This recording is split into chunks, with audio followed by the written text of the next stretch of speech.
ಓಂ ಶ್ರೀ ಗುರುಭ್ಯೋ ನಮಃ. ಸದ್ಗುರು ಭಗವಾನ್ ಶ್ರೀ ಶ್ರೀಧರ್ ಅವರ ಚರಿತ್ರೆ 26ನೇ ಅಧ್ಯಾಯ. ನಮಃ ಶಾಂತಾಯ ದಿವ್ಯಾಯ ಸತ್ಯಧರ್ಮ ಸ್ವರೂಪಿಣಿ ಸ್ವಾನಂದಾಮೃತ ತೃಪ್ತಾಯ ಶ್ರೀಧರಾಯ ನಮೋ ನಮಃ. ಶ್ರೀ ಕ್ಷೇತ್ರ ಧರ್ಮಸ್ಥಳ ಇಸವಿ 1990. ಧರ್ಮ ಜಾಗೃತಿ ಹಾಗೂ ಧರ್ಮ ಸ್ಥಾಪನೆಗಾಗಿಯೇ ಅವತಾರ ತಳೆದ ಶ್ರೀ ಗುರುಗಳು ಮಂಗಳೂರಿನಿಂದ ಧರ್ಮಸ್ಥಳಕ್ಕೆ ಪ್ರಯಾಣ ಬೆಳೆಸಿ ಶ್ರೀ ಕ್ಷೇತ್ರವನ್ನು ತಲುಪುವ ವೇಳೆಗೆ ಮಧ್ಯಾಹ್ನವಾಗಿತ್ತು. ಜನಸಂದಣಿ ಹೆಚ್ಚಾಗಿದ್ದುದರಿಂದ ಸಂಜೆಗೆ ದೇವರ ದರ್ಶನವನ್ನು ಪಡೆಯಬೇಕೆಂದುಕೊಂಡು ಗುರುಗಳು ಅಣ್ಣಪ್ಪನ ಬೆಟ್ಟಕ್ಕೆ ಹೋಗಿ ವಿಶ್ರಮಿಸಿದರು. ಸಂಜೆ ಶ್ರೀ ಮಂಜುನಾಥ ಸ್ವಾಮಿಯ ದರ್ಶನವನ್ನು ಪಡೆಯಲು ಹೋದಾಗ ಗುರುಗಳು ಬಂದಿರುವ ವಿಷಯ ರತ್ನವರ್ಮ ಹೆಗಡೆಯವರಿಗೆ ತಿಳಿಯಿತು. ತಕ್ಷಣ ಅವರು ಗುರುಗಳಿಗೆ ಬಂದು, ತಾವು ಬರುವುದು ಗೊತ್ತಿದ್ದರೆ ಎಲ್ಲ ವ್ಯವಸ್ಥೆಯನ್ನು ಮಾಡುತ್ತಿದ್ದೆವು ಎಂದು ಪೇಚಾಡಿಕೊಂಡು ಆ ರಾತ್ರಿ ಹೂವಿನ ಉದ್ಯಾನದಲ್ಲಿ ಗುರುಗಳ ವಾಸಕ್ಕೆ ಅನುಕೂಲ ಮಾಡಿಕೊಟ್ಟರು. ಮರುದಿನ ಶ್ರೀ ಹೆಗಡೆಯವರು ಗುರುಗಳಿಗೆ ಭಿಕ್ಷೆ ಮಾಡಿಸಿದರು. ಭಿಕ್ಷೆಗೆ ಒದಗಿಸಿದ್ದ ಬೆಳ್ಳಿ ಪಾತ್ರೆಗಳೆಲ್ಲ ಗುರುಗಳು ನಿತ್ಯ ಉಪಯೋಗಿಸುತ್ತಿದ್ದ ಪಾತ್ರೆಗಳಂತೆಯೇ ಇದ್ದವು. ಮಂಗಳೂರಿನಿಂದ ಹೊರಡುವಾಗಲೇ ಯಾವ ಪಾತ್ರೆಗಳನ್ನೂ ತರಬೇಡಿ ಎಂದು ಹೇಳಿದ್ದನ್ನಲ್ಲ, ಆದರೂ ಏಕ ತಂದೀರಿ ಎಂದು ಗುರುಗಳು ಶಿಷ್ಯರನ್ನು ಕೇಳಿದರು. ನಡೆದ ಸಂಗತಿಯನ್ನು ಶಿಷ್ಯರು ತಿಳಿಸಿದಾಗ ಗುರುಗಳು ಮುಗುಳ್ನಕ್ಕರು. ಎಲ್ಲವನ್ನೂ ಅರಿಯಬಲ್ಲ ಗುರುಗಳು ಏನೂ ಗೊತ್ತಿಲ್ಲದಿರುವಂತೆ ಹಾಗೆ ಕೇಳಿ ನಕ್ಕು ಸುಮ್ಮನಾದ ಮರ್ಮ ಏನಿರಬಹುದು? ಗುರುಗಳು ಪದೇ ಪದೇ ಹೇಳುತ್ತಿದ್ದರು, ಗುರುವಿನ ಸೇವೆಗೆ ದೇವತೆಗಳು ಕೂಡ ಹಾತೊರೆಯುತ್ತಿರುತ್ತಾರೆ. ಆದರೆ ನಿಮ್ಮೆಲ್ಲರ ಉದ್ಧಾರವಾಗಲಿ ಎಂದು ನಿಮಗೆ ಸೇವೆಯ ಅವಕಾಶವನ್ನು ಕೊಟ್ಟಿದ್ದೇನೆ. ಈ ಮಾತಿನ ಸತ್ಯಾಂಶವನ್ನು ಶಿಷ್ಯರಿಗೆ ಮನವರಿಕೆ ಮಾಡಿಕೊಡುವುದೇ ಗುರುಗಳ ಉದ್ದೇಶವಾಗಿರಬಹುದು ಅಂತ ಭಾವಿಸಬಹುದು. ಅಲ್ಲಿಂದ ಶ್ರೀಗಳವರು ಪುತ್ತೂರಿಗೆ ತೆರಳಿ ನ್ಯೂಜಿಬೈಲ್ ಗೋಪಾಲಕೃಷ್ಣಯ್ಯನವರ ಮನೆಯಲ್ಲಿ ತಂಗಿದ್ದರು. ಪ್ರಾತಃ ಕಾಲ ಸ್ನಾನಾದಿಗಳನ್ನು ತೀರಿಸಿಕೊಳ್ಳೋರಿಗೆ ಶ್ರೀಗಳವರ ಆಗಮನವಾಯಿತು. ಇಲ್ಲಿಗೆ ಬಂದ ಕೂಡಲೇ ಶ್ರೀಗಳವರು ತಾವು ಹಿಂದೆ 1944ರಲ್ಲಿ ಮೋಗೆಸಾಲೆ ಕೃಷ್ಣ ಭಟ್ಟರಲ್ಲಿಗೆ ಬಂದಾಗ ಇಲ್ಲಿಗೆ ಬಂದಿರುವುದನ್ನು ಜ್ಞಾಪಿಸಿ ತಿಳಿಸಿದರು. ಇಲ್ಲಿಯ ಶ್ರೀ ಶಂಕರನಾರಾಯಣ ದೇವರ ದರ್ಶನ ಪಡೆದು ಶ್ರೀಗಳವರು ಚಕ್ರಕೂಡಿ ಕೃಷ್ಣಶಾಸ್ತ್ರಿಗಳವರ ಮನೆಗೆ ತೆರಳಿದರು. ಇಲ್ಲಿ ಪಾದಪೂಜೆ ಭಿಕ್ಷೆ ಆಯಿತು. ಮಾರನೆಯ ದಿನ ಮಳಿವು ಶಂಕರನಾರಾಯಣ ಭಟ್ಟರ ಮನೆಗೆ ತೆರಳಿ ಪಾದಪೂಜೆ ಭಿಕ್ಷೆಗಳನ್ನು ತೀರಿಸಿ ಅಲ್ಲಿಂದ ಮಂಗಳೂರಿಗೆ ಶ್ರೀಧರ ಶೆಣ್ಣಯ್ಯವರ ಬಂಗಲೆಗೆ ಶ್ರೀಗಳವರು ಬಂದರು. ಮಂಗಳೂರಿನ ಭಕ್ತಾದಿಗಳ ಸೇವೆಯನ್ನು ಸ್ವೀಕರಿಸುತ್ತಾ ಒಂದೆರಡು ದಿನಗಳು ಇಲ್ಲಿಯೇ ಉಳಿದು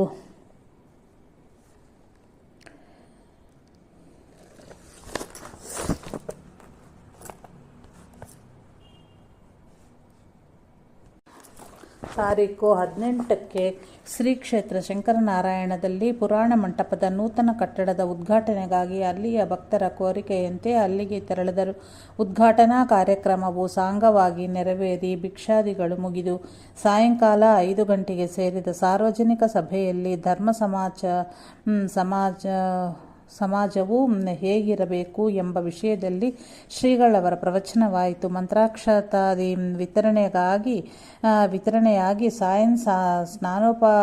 ಸ್ನಾನೋಪಹಾರ ಮುಗಿಸಿ ಸಾಧಾರಣ 12:30 ಗಂಟೆಗೆ ಶ್ರೀಗಳವರು ಅಲ್ಲಿಂದ ಹೊರಟು ಬೆಳಿಗ್ಗೆ 7 ಗಂಟೆ ಸುಮಾರಿಗೆ ಸಾಗರಕ್ಕೆ ಆಗಮಿಸಿದರು. ಸಾಗರದಲ್ಲಿ ಸ್ಟಾನ್ಲೆ ವೆಂಕಟಗಿರಿ ಹೆಗಡೆಯವರಿಗೆ ಶ್ರೀಗಳವರ ವರಬಲದಿಂದ ಜನಿಸಿದ ಪುತ್ರ ಶ್ರೀಧರನ ಶೌರ್ಯಕಾರ್ಯವು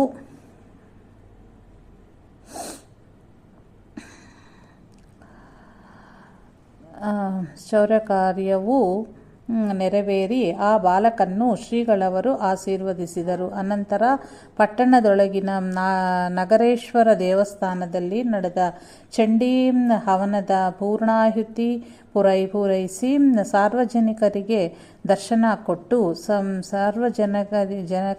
ದರ್ಶನವನ್ನು ಕೊಟ್ಟು ಗಣಪತಿ ದೇವಸ್ಥಾನಕ್ಕೆ ಬಂದರು. ಅನಂತರ ಹೆಗಡೆಯವರ ಮನೆಯಲ್ಲಿ ಭಿಕ್ಷೆಯನ್ನು ತೀರಿಸಿದರು. ಸಂಜೆ 5 ಗಂಟೆಗೆ ಮುಖ್ಯ ಬೀದಿಗಳಲ್ಲಿ ಶ್ರೀಗಳವರ ಮೆರವಣಿಗೆ ಆಯಿತು. ಅನಂತರ ನಗರೇಶ್ವರ ದೇವಸ್ಥಾನದಲ್ಲಿ ಪರಮಾತ್ಮನೆಂದರೆ ಯಾರು ಎಂಬ ವಿಷಯದಲ್ಲಿ 2 ಗಂಟೆ ಕಾಲ ಶ್ರೀಗಳವರು ಪ್ರವಚನ ಮಾಡಿದರು.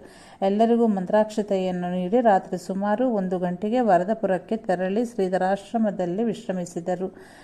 ಏಪ್ರಿಲ್ 30, 1960 ರಂದು ಸಾಗರದ ನಾಗರಿಕ ಭಕ್ತ ಜನರನೇಕರಲ್ಲಿ ಶ್ರೀಗಳವರ ಪಾದಪೂಜೆಯಾಗಿ ಅನಂತರ ನಗರೇಶ್ವರ ದೇವಸ್ಥಾನದಲ್ಲಿ ವೈಶ್ಯ ಸಮಾಜದ ಪತಿಯಿಂದ ಭಿಕ್ಷೆ ಆಯಿತು. ಹಿರಣ್ಣಯ್ಯ ಮಿತ್ರಮಂಡಲಿಯ ನಾಟಕ ಕಂಪನಿಯವರಲ್ಲಿ ಮುಂಜಾನೆ 11ಕ್ಕೆ ಪಾದಪೂಜೆಯಾಗಿ ರಾತ್ರಿ 1:30 ಗಂಟೆಗೆ ನಾಟಕರಂಗ ಮಂಟಪದಲ್ಲಿ ಶ್ರೀಗಳವರ ಪ್ರವಚನ ಆಗಿ ಅನಂತರ ಶ್ರೀಧರಾಶ್ರಮಕ್ಕೆ ತೆರಳಿದರು. ವರದಾಪುರ ಶಂಕರ ಜಯಂತಿ 1990. ವರದಾಪುರದಲ್ಲಿ ಶ್ರೀ ಶಂಕರ ಜಯಂತಿ ಉತ್ಸವವು ಶ್ರೀಗಳವರ ನೇತೃತ್ವದಲ್ಲಿ ಪ್ರಾರಂಭವಾಯಿತು.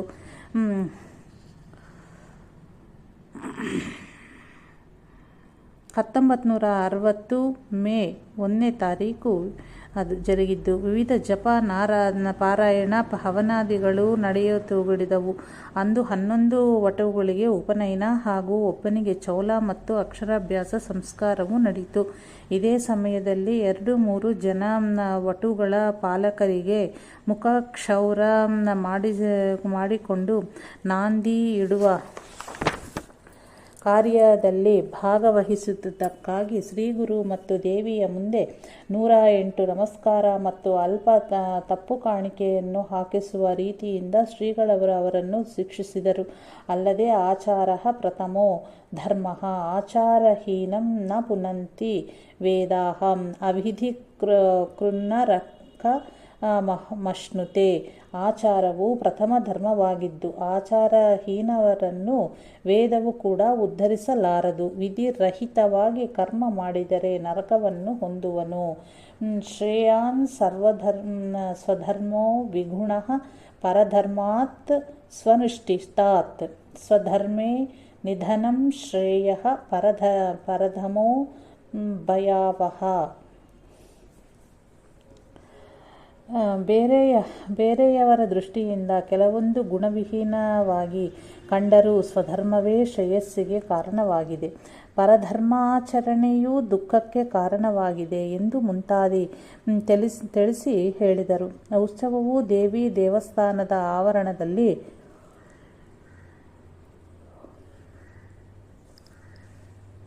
ಆಗುತ್ತಲಿದ್ದರೂ ಪ್ರಾತಃ ಸ್ನಾನಕ್ಕೆ ಶ್ರೀಗಳವರು ಶ್ರೀಧರ ತೀರ್ಥಕ್ಕೆ ಹೋಗಿ ಸಾಧಾರಣ 11 ಗಂಟೆಯ ತನಕವೂ ಅಲ್ಲಿಯೇ ಇದ್ದು ಮಂತ್ರಾನುಗ್ರಹ, ಬಾಧೆ ನಿವಾರಣೆ ಮುಂತಾದ ಕಾರ್ಯಕ್ರಮ ನಡೆಯುತ್ತಿತ್ತು. ಒಂದೆರಡು ಸಂದರ್ಭದಲ್ಲಿ ಶ್ರೀಧರ ತೀರ್ಥದ ಮಹಿಮೆಯನ್ನು ವಿಶದವಾಗಿ ಜನರಿಗೆ ತಿಳಿಸಿದರು. ಅಂದು ಸೇರಿದ ಅನೇಕ ಜನರು ಇದನ್ನು ಕೇಳಿದ್ದಾರೆ. ವಿಶ್ವದಲ್ಲಿಯ ಎಲ್ಲ ಮುಖ್ಯ ತೀರ್ಥಗಳನ್ನು ಈ ಶ್ರೀಧರ ತೀರ್ಥಕ್ಕೆ ಆಹ್ವಾನಿಸಿದ್ದೇನೆ. ಅಲ್ಲದೆ ಹಲವು ಕಾಲದ ನನ್ನ ತಪಶಕ್ತಿಯನ್ನು ಇದಕ್ಕೆ ಧಾರೆ ಎರೆದು ಇನ್ನೂ ಹೆಚ್ಚಿನ ಶಕ್ತಿಯನ್ನು ಇದರಲ್ಲಿ ತುಂಬಿದ್ದೇನೆ. ಇದರ ಸ್ನಾನ ಪಾನಗಳಿಂದ ಅವರವರ ಶ್ರದ್ಧಾಭಕ್ತಿಯಂತೆ ಆದಿ ವ್ಯಾಧಿಗಳು ದೂರವಾಗಿ ಅವರವರ ಇಷ್ಟಾರ್ಥಗಳು ನೆರವೇರುವವು ಎಂದು ಹೇಳಿದ್ದುದೇ. ಶ್ರೀಗಳವರು ಶ್ರೀಧರ ತೀರ್ಥದ ಮಹಿಮೆಯನ್ನು ವಿಸ್ತಾರವಾಗಿ ಹೇಳುವಾಗ ಪುನಃ ಒತ್ತಿ ಹೇಳಿದ ಅಮೃತ ವಾಕ್ಯಗಳು ನಿತ್ಯವೂ ಶ್ರೀ ಶಂಕರ ತತ್ವಜ್ಞಾನದ ಮೇಲೆ ಶ್ರೀಗಳವರ ಬೋಧಪ್ರದ ಪ್ರವಚನಗಳು ನಡೆದವು. ಹೀಗೆ ಸಾಂಗವಾಗಿ ಶಂಕರ ಜಯಂತಿ ಉತ್ಸವವನ್ನು ನೆರವೇರಿಸಿದರು.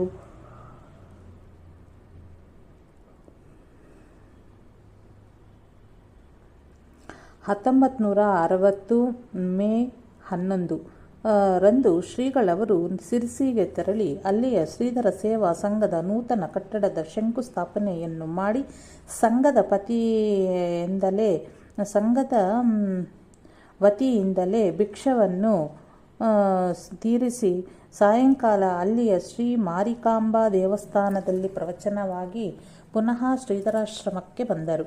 1 ವಾರದವರೆಗೆ ಶ್ರೀಗಳವರು ನೆರೆಹೊರೆಯ ಹರಿಕೆಯ ಭಿಕ್ಷೆ ಪಾದಪೂಜಕಗಳನ್ನು ಸ್ವೀಕರಿಸಿದರು. ಅನಂತರ ಬೆಂಗಳೂರಿನ ಜನರ ಕೋರಿಕೆಯಂತೆ ಶ್ರೀಗಳವರು ಮೇ 19, 1960 ಬೆಂಗಳೂರು ನಗರಕ್ಕೆ ಆಗಮಿಸಿದರು. ಬೆಂಗಳೂರು ಇಸವಿ 1960.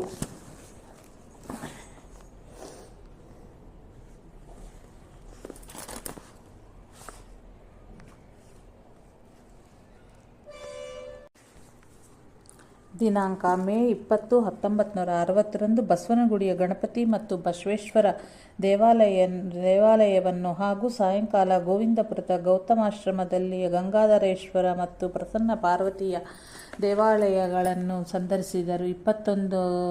21ನೇ ತಾರೀಕಿಗೆ ಕಾಡು ಮಲ್ಲೇಶ್ವರ, ಶೇಷಾದ್ರಿಪುರದ ರಾಮೇಶ್ವರ ಮತ್ತು ಕಾಶಿ ವಿಶ್ವೇಶ್ವರಪುರದ ಸಜ್ಜರಾಯರ, ಸುಬ್ರಹ್ಮಣ್ಯ ಸ್ವಾಮಿ, ಕಾರಂಜಿಯ ಆಂಜನೇಯ ಮುಂತಾದ ದೇವಾಲಯಗಳನ್ನು ಸಂದರ್ಶನ ಮಾಡಿ ಅಪರಾಹ್ನ 3 ಗಂಟೆಯಿಂದ 5 ಗಂಟೆಯವರೆಗೆ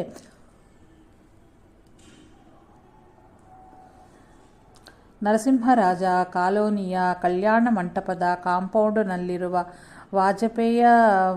ವಾಜಪೇಯಂಬರ ಬಂಗಲೆಯಲ್ಲಿ ನೆರೆದ ಭಕ್ತಾದಿಗಳಿಗೆ ದರ್ಶನ ನೀಡಿದರು.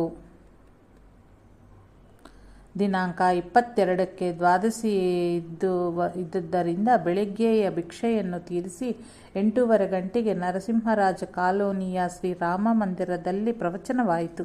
ಅನಂತರ ಭಕ್ತಾದಿಗಳಿಂದ ಪಾದಪೂಜೆಯನ್ನು ಸ್ವೀಕರಿಸಿ ಸಾಯಂಕಾಲ 6:30ರಿಂದ 8:30 ಗಂಟೆಯವರೆಗೆ ಶ್ರೀಗಳವರ ಪ್ರವಚನವೂ ಆಯಿತು. ದಿನಾಂಕ 26ಕ್ಕೆ ಅಪರಾಹ್ನ ವಾಜಪೇಯಂರವರ ಬಂಗಲೆಯಲ್ಲಿ ಸೇರಿದ ವೃತ್ತಪತ್ರಿಕಾ ಸಂಪಾದಕರ ಕೋಟದಲ್ಲಿ ಮಾತನಾಡುತ್ತಾ ಅವರ ಪ್ರಶ್ನೆಗಳಿಗೆಲ್ಲ ಶ್ರೀಗಳವರು ಸಮರ್ಪಕ ಉತ್ತರ ನೀಡಿದರು. ನರಸಿಂಹರಾಜ ಕಾಲೋನಿಯಲ್ಲಿ ಜರುಗಿದ ದಾರ್ಶನಿಕ ಪರಿಷತ್ತಿನಲ್ಲಿ ಪ್ರತಿನಿತ್ಯ ಪ್ರಾತಃಕಾಲ ಮತ್ತು ಸಾಯಂಕಾಲಗಳಲ್ಲಿ ಭಕ್ತಿ, ಜ್ಞಾನ ಹಾಗೂ ಸನಾತನ ಧರ್ಮ ಇವುಗಳಲ್ಲಿರುವ ಅಭ್ಯಂತರ, ಪ್ರಯೋಗದ ಶ್ರಮೆ, ಅದರ ಪ್ರಯೋಜನ ಮತ್ತು ಆಧುನಿಕ ಸಾಧನೆಯ ಫಲ ಇವುಗಳ ವಿಷಯವಾಗಿ ಪ್ರಬೋಧಕ ಪ್ರವಚನೆ ಸುಧಾವೃಷ್ಟಿಯನ್ನು ಕರೆದರು. ಇದರಿಂದಾಗಿ ಶ್ರೀಗಳವರು ಅಲ್ಲಿಯ ಆಬಾಲ ವೃದ್ಧರೆಲ್ಲ ಕಣ್ಮಣಿಯಾಗಿ ರಂಜಿಸಿದರು. ಪ್ರತಿನಿತ್ಯವೂ ಪ್ರವಚನಗಳಿಗೆ 8-10 ಸಾವಿರ ಜನರು ಸೇರುತ್ತಿದ್ದರು.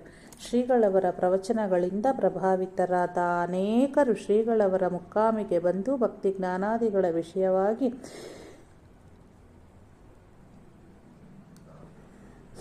ಜಿಜ್ಞಾಸೆ ನಡೆಸಿ ಸಮರ್ಪಕ ಉತ್ತರವನ್ನು ಪಡೆದು ಸಮಾಧಾನ ಹೊಂದಿದರು. ಅವುಗಳಲ್ಲಿ ಕೆಲವೊಂದು ಶ್ರೀಗಳವರ ಅಮೃತವಾಣಿಗಳನ್ನು ಇಲ್ಲಿ ಕೊಡಲಾಗಿದೆ. ಪಾದರಸ ಸವರಿದ ಕನ್ನಡಿಯಲ್ಲಿ ಮುಖವು ಹೇಗೆ ಪ್ರತಿಬಿಂಬಿಸುವುದೋ ಹಾಗೆಯೇ ಜಿತೇಂದ್ರಿಯನಾದ ವ್ಯಕ್ತಿಯ ಚಿತ್ತನಲ್ಲಿ ಭಕ್ತಿ ಎಂಬ ಪಾದರಸವನ್ನು ಹಚ್ಚಿದ್ದಲ್ಲಿ ಸರ್ವಶಕ್ತ ಪರಮಾತ್ಮನ ಬಿಂಬವು ಪ್ರತಿಫಲಿಸುವುದು.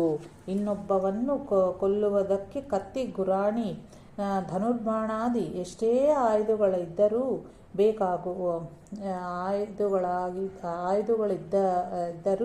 ಬೇಕಾಗುವವು. ಅದೇ ಆತ್ಮಹತ್ಯೆಗಾದರೆ ಒಂದು ಸೂಜಿ, ಒಂದು ಸಣ್ಣ ಚಾಕು ಸಾಕು.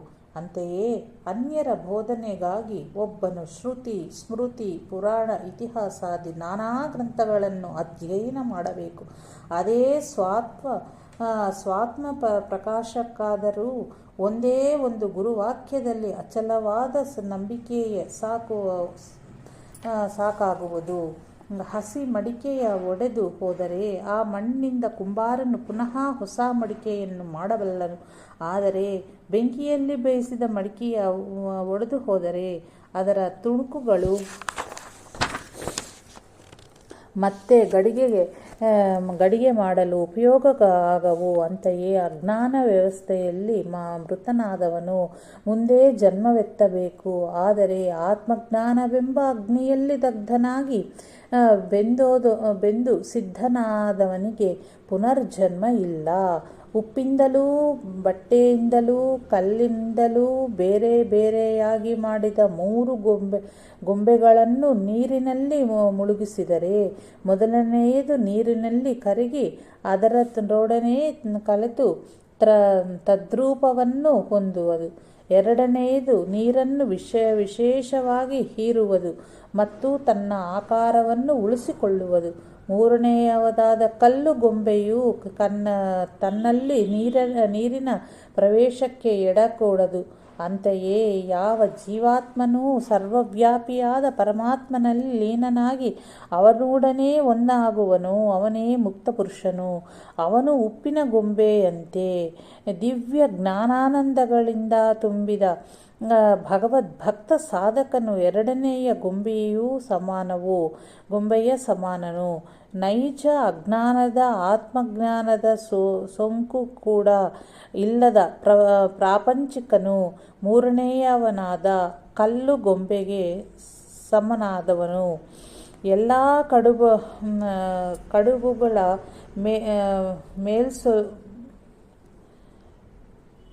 ಮೇಲ್ಸುಕು ಅಕ್ಕಿ ಹಿಟ್ಟಿನಿಂದಲೇ ಮಾಡಿರುವುದಾದರೂ ಒಳಗೆ ಬಗೆಯ ಹೂರಣಗಳು ತುಂಬಿರುವವಷ್ಟೇ. ಕಡುಬಿನ ಗುಣವು ಎಂದರೆ ಅದು ಒಳ್ಳೆಯದೋ ಕೆಟ್ಟದ್ದೋ ಎಂಬುದು ಒಳಗಿನ ಹೂರಣವನ್ನು ಅವಲಂಬಿಸಿರುವಂತೆ ಮಾನುಷ ಶರೀರಗಳೆಲ್ಲ ಒಂದೇ ಮಣ್ಣಿನಿಂದ ಅಂದರೆ ಸಪ್ತ ಧಾತುವಿನಿಂದ ಮಾಡಿರುವುದಾದರೂ ಜನಗಳ ಸ್ವಭಾವಗಳು ಅವರವರ ಅಂತಃಶುದ್ಧಿಗಳನ್ನು ಅನುಗುಣವಾಗಿ ಇರುವವು. ತನ್ನ ಚಂಚಲ ಮನಸ್ಸಿಗೆ ಪ್ರಧಾನತೆಯನ್ನು ಕೊಡುವುದು ದುಃಖಕ್ಕೆ ಕಾರಣವಾಗುವುದು. ಅದೇ ವಿವೇಕಾತ್ಮಕ ಬುದ್ಧಿಗೆ ಪ್ರಧಾನತೆಯನ್ನು ಕೊಟ್ಟು ನಡೆಯತೂಗಿಡಿದರೆ ದುಃಖದಿಂದ ಅಳುವ ಪ್ರಸಂಗವೂ ಬರಲಾರದು. ವಿವೇಕ ಸಂಯಮಗಳ ಮೂಲಕ ಸಾಧನೆ ಮಾಡಿ ಕಾಮನೆಯ ಬೀಜವನ್ನು ಸುಟ್ಟು ಬೂದಿ ಮಾಡಿ ಪರಮಾತ್ಮನ ಕಡೆಗೆ ಪ್ರಗತಿಯನ್ನು ಸಾಧಿಸುವುದೇ ಮನುಷ್ಯತ್ವದ ಘನತೆ. ಅಪವಿತ್ರ ವಾಸನೆಗಳೆಲ್ಲ ನಿರ್ಮೂಲನವಾಗಿ ನಾಶ ಹೊಂದರೆ ಹೊರತು ಪರಮಾತ್ಮನ ದಿವ್ಯ ಪ್ರಕಾಶದ ದರ್ಶನವಾಗುವುದಿಲ್ಲ. ಒಬ್ಬ ಮಹಾತ್ಮರು ಸಾಧಕನಿಗೆ ಸಾಧನೆಯನ್ನು ತಿಳಿಸಿದರು. ಆಗ ಸಾಧಕನು ಇದು ತನಗೆ ಬಹಳ ಕಠಿಣವೆನ್ನಲು ಕಠಿಣ ಸುಗಮವೆನ್ನುವ ಶಬ್ದವು ಆಲಸ್ಯವುಳ್ಳ ವ್ಯಕ್ತಿಗೆ ಸೇರಿದ್ದಾಗಿದೆ. ನೀನು ಯುವಕನಾಗಿ ಇರುವ ಜಿಜ್ಞಾಸುನಾಗಿ ಇರುವಿ. ಯುವ ಅಶಿಷ್ವೋ ದೃಢಿಷ್ಠಃ ಎಂದು ಶ್ರುತಿ ಹೇಳದ. ಆದ್ದರಿಂದ ನಿರುತ್ಸಾಹನಾಗಬೇಡ ಎಂದು ಉತ್ತರಿಸಿದರು. ಜನ್ಮ ಎಂದರೆ ದುಃಖದ ತವರು ಮನೆ. ಈ ನರದೇಹವು ಎಷ್ಟು ಒಳ್ಳೆಯದಾಗಿ ಕಂಡರೂ ಇನ್ನೊಂದು ಸಾಧನ ರೂಪವಾಗಿ ಇದ್ದರೂ ನಮಗೆ ಬಂದ ಅನುಭವಗಳನ್ನೆಲ್ಲ ಗಮನವಿಟ್ಟು ನೋಡಿದರೆ ಇಲ್ಲವೇ ದೇಹದ ಪರಿಶೀಲನೆಯನ್ನೇ ಮಾಡಿದರೂ ಈ ದೇಹದ ಪರಿಗ್ರಹವು ನರಕ ಪರಿಗ್ರಹವೇ ಸರಿಯೆಂದು ಕಾಣದೇ ಇರದು.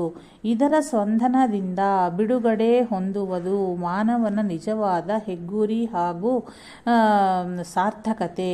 ಪರಮಾತ್ಮನು ತನ್ನ ಅನಂತ ಸುಖರೂಪದಿಂದಲೂ ಅನಂತ ಘನತೆಯಿಂದಲೂ ಉಪಮಾರಹಿತನಾಗಿ ಇರುವಾಗ ಅವನ ಪ್ರಾಪ್ತಿಗಾಗಿ ಪ್ರಯತ್ನಿಸುವುದೇ ಮನುಷ್ಯನ ಮಹತ್ವಪೂರ್ಣವಾದ ಗುರಿ. ಅಸತೋಮಾ ಸದ್ಗಮಯ, ತಮಸೋಮಾ ಜ್ಯೋತಿರ್ಗಮಯ, ಮೃತ್ಯೋನ್ಮಾ ಅಮೃತಂಗಮಯ. ನನ್ನನ್ನು ಮಿಥ್ಯೆಯೊಳಗಿಂದ ತಪ್ಪಿಸಿ ಸತ್ಯಕ್ಕೆ ತಲುಪಿಸು. ಕತ್ತಲೆಯಿಂದ ತಪ್ಪಿಸಿ ಸ್ವಯಂ ಪ್ರಕಾಶಕ್ಕೆ ಸಾಗಿಸು. ಮೃತ್ಯುವಿನಿಂದ ತಪ್ಪಿಸಿ ಅವಿನಾಶಿ ಆತ್ಮಸ್ವರೂಪಕ್ಕೆ ಸೇರಿಸು. ಹೀಗೆ ಕವಲಾಕೆ ಇಲ್ಲದೆ ತಾತ್ವಿಕ ಪ್ರಾರ್ಥನೆಯು ಸನಾತನ ಧರ್ಮದ್ದು. ದಿನಾಂಕ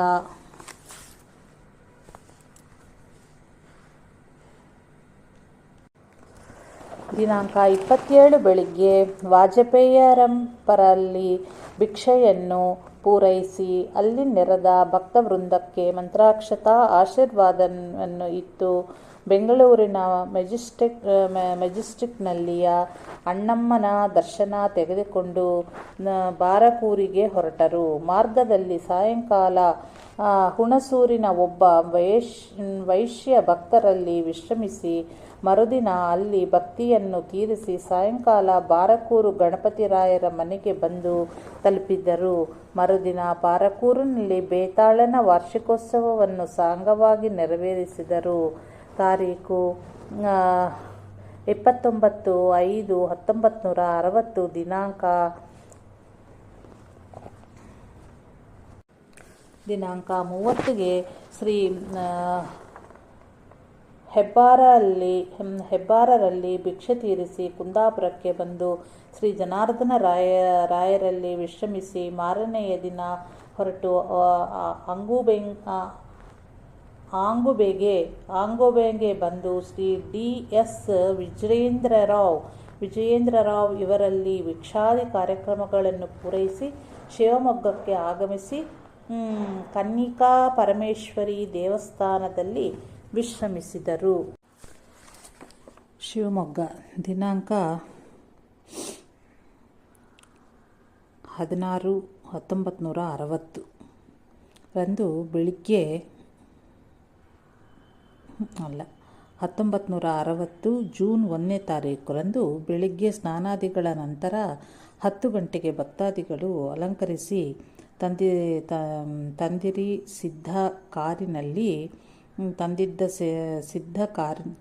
ತಂದಿರಿ ಸಿದ್ಧ ಕಾರಿನಲ್ಲಿ ಶ್ರೀಗಳವರ ಮೆರವಣಿಗೆಯು ಮಂಗಲವಾದ್ಯ ವೇದ ಘೋಷಗಳೊಡನೆ ದೊಡ್ಡಪೇಟೆ, ನೆಹರು ರೋಡ್, ಬಾಲರಾಜ ಅರಸು ರೋಡಿನಿಂದ ಹಾಯ್ದು ಹಿಂದೂ ಮಹಾಸಭೆಯ ಅಧಿವೇಶನಕ್ಕಾಗಿ ನಿರ್ಮಿಸಿದ ವೀರರಾಣಿ ಚಿನ್ನಮ್ಮಾಜಿ ಮಂಟಪಕ್ಕೆ ದಯಮಾಡಿಸಿದಾಗ ಸರ್ವಸಧರ್ಮ ಸಮ್ಮೇಳನಾಧ್ಯಕ್ಷರಾದ ಶ್ರೀ ಮಹಂತ ದಿಗ್ವಿಜಯನಾಥನವರು ಮತ್ತು ಇನ್ನಿತರ ಪುರುಷ ಶ್ರೇಷ್ಠರು ಸೇರಿ ಶ್ರೀಗಳವರನ್ನು ಆದರದಿಂದ ಸ್ವಾಗತಿಸಿ ಸಭಾಮಂಟಪಕ್ಕೆ ಕರೆತಂದರು. ಶ್ರೀಗಳವರನ್ನೇ ಸ್ವಾಗತಾಧ್ಯಕ್ಷರನ್ನಾಗಿ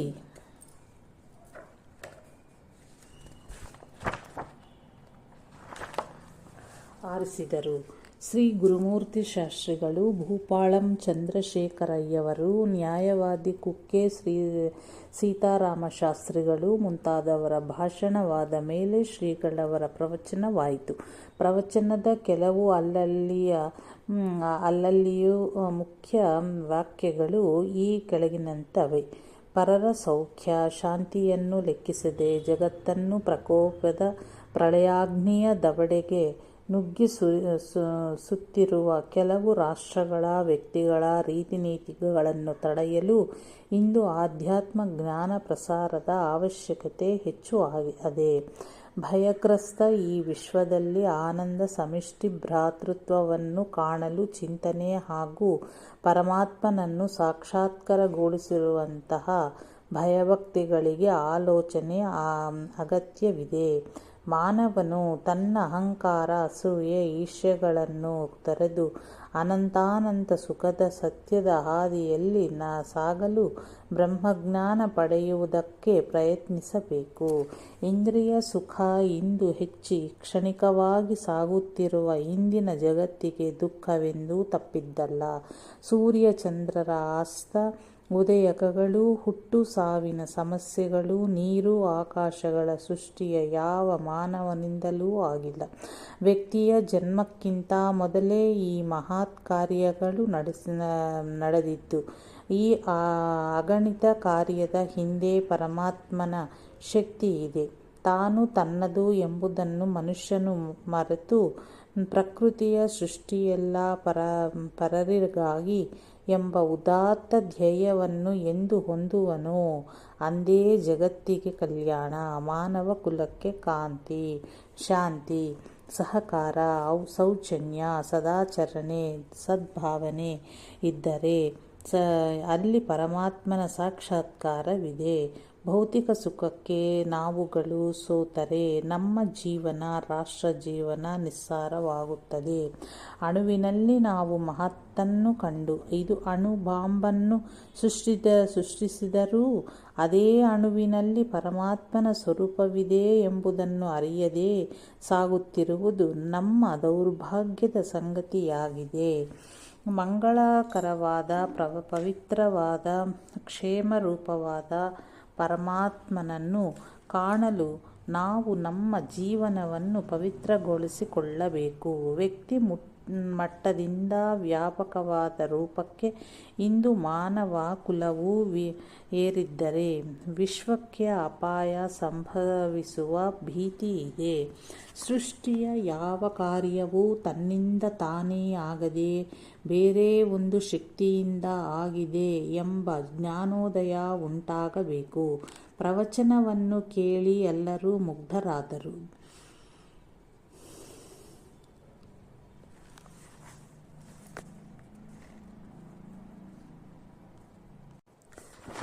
ಜೂನ್ 2, 1960ರಂದು ಸಾರ್ವಜನಿಕರಿಗೆ ದರ್ಶನ ಮತ್ತು ಅಲ್ಲಿಯ ಭಕ್ತರಲ್ಲಿ ಪಾದಪೂಜೆ ಸೇವೆಯನ್ನು ಸ್ವೀಕರಿಸಿ ಇಲ್ಲಿಯ ಶ್ರೀಧರಾಶ್ರಮದಲ್ಲಿ ಭಿಕ್ಷೆಯನ್ನು ತೀರಿಸಿದರು. ಸಾಯಂಕಾಲ 8 ಗಂಟೆಗೆ ಕೋಟೆಯ ಆಂಜನೇಯ ಸ್ವಾಮಿ ಮಂದಿರದಲ್ಲಿ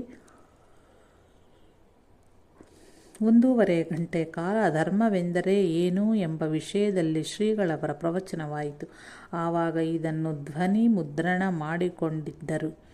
ಅದರಲ್ಲಿ ಸ್ವಲ್ಪ ಭಾಗವನ್ನು ಈ ಕೆಳಗೆ ಕೊಡಲಾಗಿದೆ. ಮನುಷ್ಯ ಜಾತಿಗೆ ಎಲ್ಲ ವಿಧದ ಉತ್ಕರ್ಷವನ್ನು ಸಾಧಿಸುವುದಕ್ಕಾಗಿ ಯಾವುದಾದರೂ ಒಂದು ಆದರ್ಶವಾದ ಜೀವನ ಕ್ರಮವಿದ್ದರೆ ಅದೇ ಧಾರ್ಮಿಕ ಜೀವನ ಕ್ರಮ. ಧರ್ಮ ಎನ್ನುವಂತಹದು ಒಂದು ಸಂಜೀವನಿ. ಧರ್ಮವೇ ಎಲ್ಲ ವಿಧದ ಐಹಿಕ ಪಾರಲೌಕಿಕ ಸುಖಗಳಿಗೆ ಇರುವ ದೊಡ್ಡ ಸಾಧನೆ.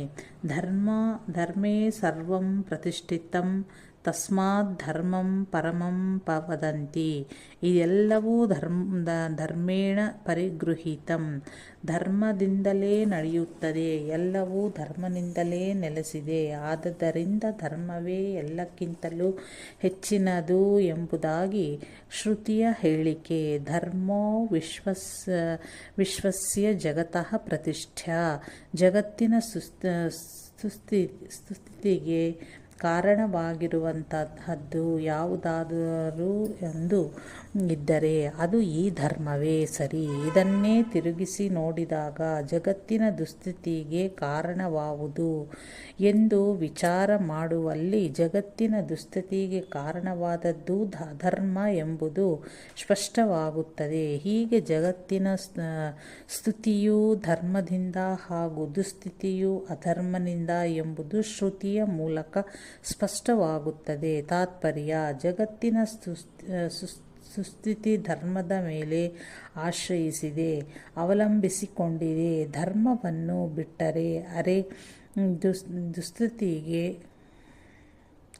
ಅದೇ ದುಸ್ಥಿತಿಗೆ ಕಾರಣವಾಗುವುದು, ದುಃಖಕ್ಕೆ ಕಾರಣವಾಗುವುದು, ಅವನತಿಗೆ ಕಾರಣವಾಗುವುದು. ಶೀಲಭ್ರಷ್ಟತೆಗೆ ಕಾರಣವಾಗುವುದು, ಅಶಾಂತಿಗೆ ಕಾರಣವಾಗುವುದು. ಎಲ್ಲ ವಿಧದಿಂದಲೂ ಆ ಜೀವನವೆಂದರೆ ನೈರಾಶ್ಯತೆ ಜೀವನ, ನಿಸ್ಸಾರ ಜೀವನ, ಹುರುಳಿಲ್ಲದ ಜೀವನ. ತಾತ್ಪರ್ಯ: ಧರ್ಮದಿಂದಲೇ ಈ ಜಗತ್ತು ಸುಖವಾಗಿ ಬಾಳುವುದು. ಧರ್ಮದ ಆಚರಣೆ ಯಾವುದಕ್ಕಾಗಿ ಇದೆ? ಸುಖಕ್ಕಾಗಿ. ಸುಖಾರ್ಥಂ ಸರ್ವಕರ್ಮೇಣ ದುಃಖಪೂರ್ವಾರ್ಥಂ ಮೇವ ಮಾಡುವುದಲ್ಲವೋ ಸುಖಕ್ಕಾಗಿ, ದುಃಖವನ್ನು ಹೋಗಲಾಡಿಸುವುದಕ್ಕಾಗಿ. ಧರ್ಮ ಸುಖಮವಾಪ್ನೋತಿ, ಧರ್ಮನಿಂದಲೇ ಸುಖವಾಗುವುದು.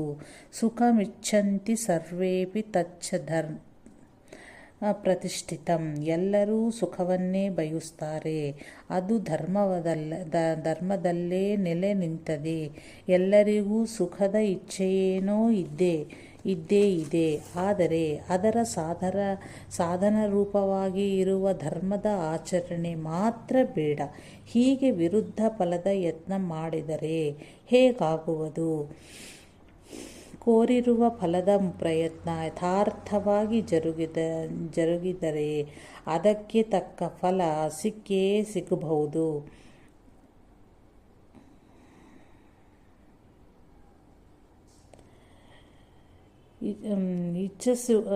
ಇಚ್ಛಿಸುವುದು, ಬಯಸುವುದು ಒಂದನ್ನು,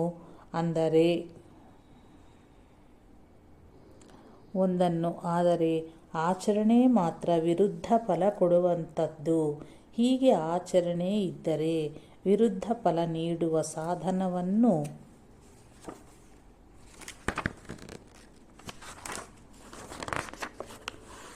ಅನುಷ್ಠಿಸಿದರೆ ನಮ್ಮ ಇಚ್ಛೆ, ನಮ್ಮ ಬಯಕೆ ಪೂರ್ಣವಾಗಲಿಕ್ಕಿಲ್ಲ. ತಾತ್ಪರ್ಯ: ಯಾವುದಕ್ಕೆ ಯಾವ ಸಾಧನವಿದೆಯೋ ಅದನ್ನೇ ಅದರ ಪ್ರಾಪ್ತಿಗಾಗಿ ಮಾಡುವಲ್ಲಿ ಫಲರೂಪವಾಗಿ ಅದರ ಪ್ರಾಪ್ತಿಯು ಸಹಜವಾಗಿ ಆಗುವುದು. ಸುಖದ ಇಚ್ಛೆ ಇದ್ದರೂ ಕೂಡ ಸುಖದ ಪ್ರಾಪ್ತಿಯನ್ನು ಮಾಡಿಕೊಡುವ ಸಾಧಕವನ್ನು ನಾವು ಅನುಷ್ಠಿಸಿದ್ದರೆ, ಅದರ ಅನುಷ್ಠಾನವೂ ನಾವು ಮಾಡದಿದ್ದರೆ ಸುಖ ನಮ್ಮ ಪ್ರಯತ್ನದ ಫಲವಾಗುವುದು. ಸುಖವನ್ನೇ ಇಚ್ಛಿಸಿ ದುಃಖ ಕೊಡುವ ಸಾಧನವನ್ನು ನಾವು ಕೈಗೊಂಡರ ದುಃಖವೂ ಬಿಡದು.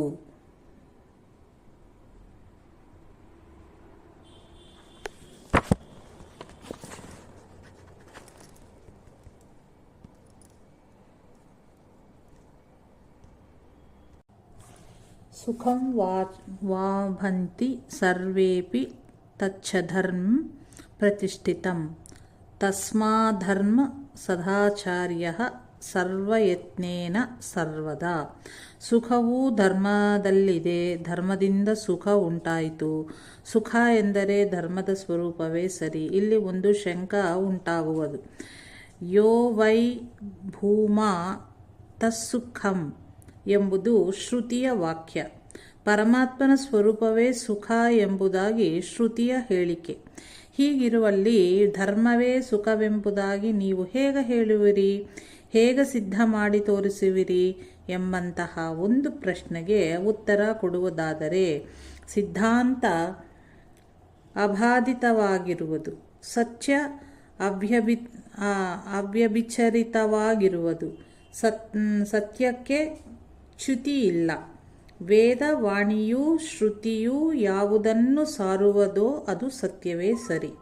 ಶ್ರುತ್ವಾ ಯದುಕ್ತಂ ಪರಮಾರ್ಥಮೇನ ತಸ್ಸಂಶಯೋ ನಾಸ್ತಿ ಸಮಸ್ತಮಂ. ಶ್ರುತ್ಯಾ ವಿರೋಧೇ ನ ಭವೇತ್ ಪ್ರಮಾಣಂ, ಭವೇದನಾರ್ಥಾಯ ವಿನಾ ಪ್ರಮಾಣಂ.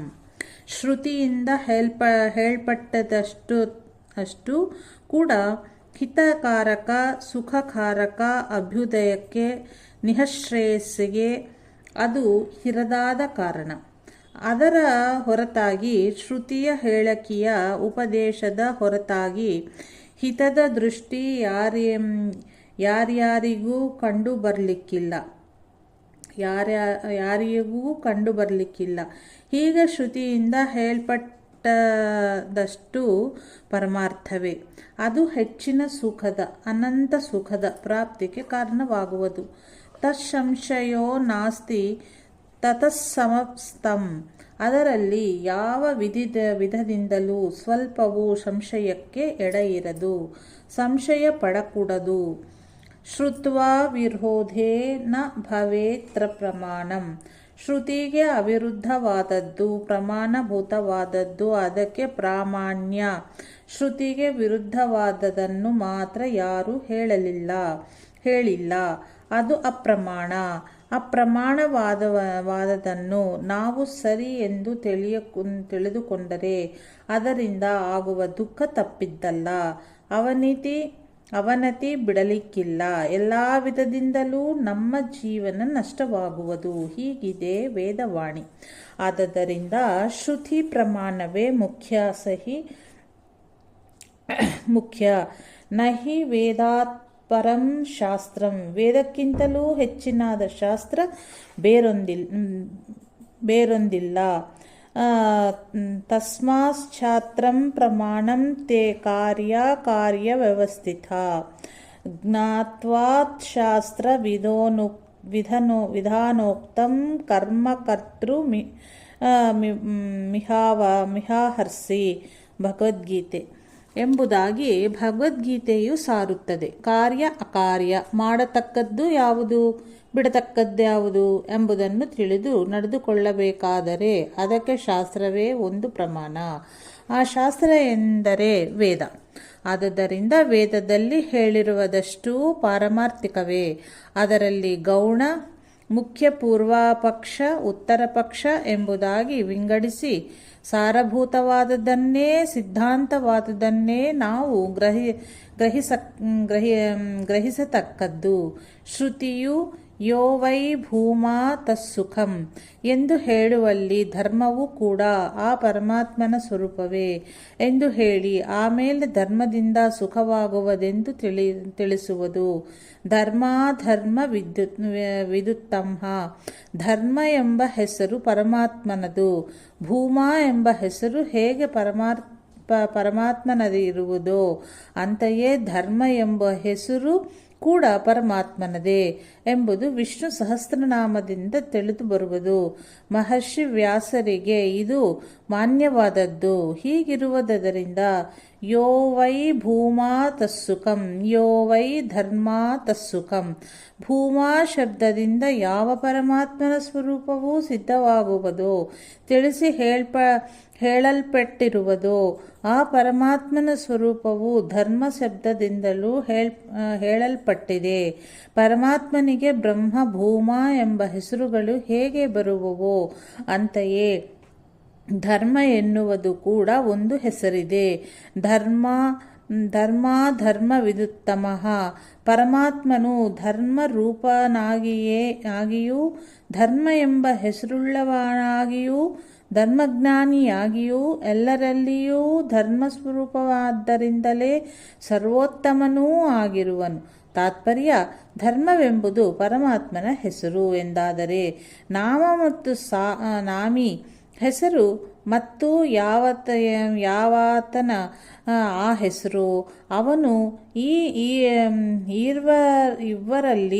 ಇಬ್ಬರದಲ್ಲಿ ನಾಮದಲ್ಲಿ ಮತ್ತು ಆ ನಾಮವುಳ್ಳ ಮನುಷ್ಯನಲ್ಲಿ ಭೇದವಿರುವುದು. ನಾಮದಲ್ಲಿ ಆ ವ್ಯಕ್ತಿ ಮತ್ತು ಎಲ್ಲವೂ ಕೂಡ ಅಡಗಿರುವುದು.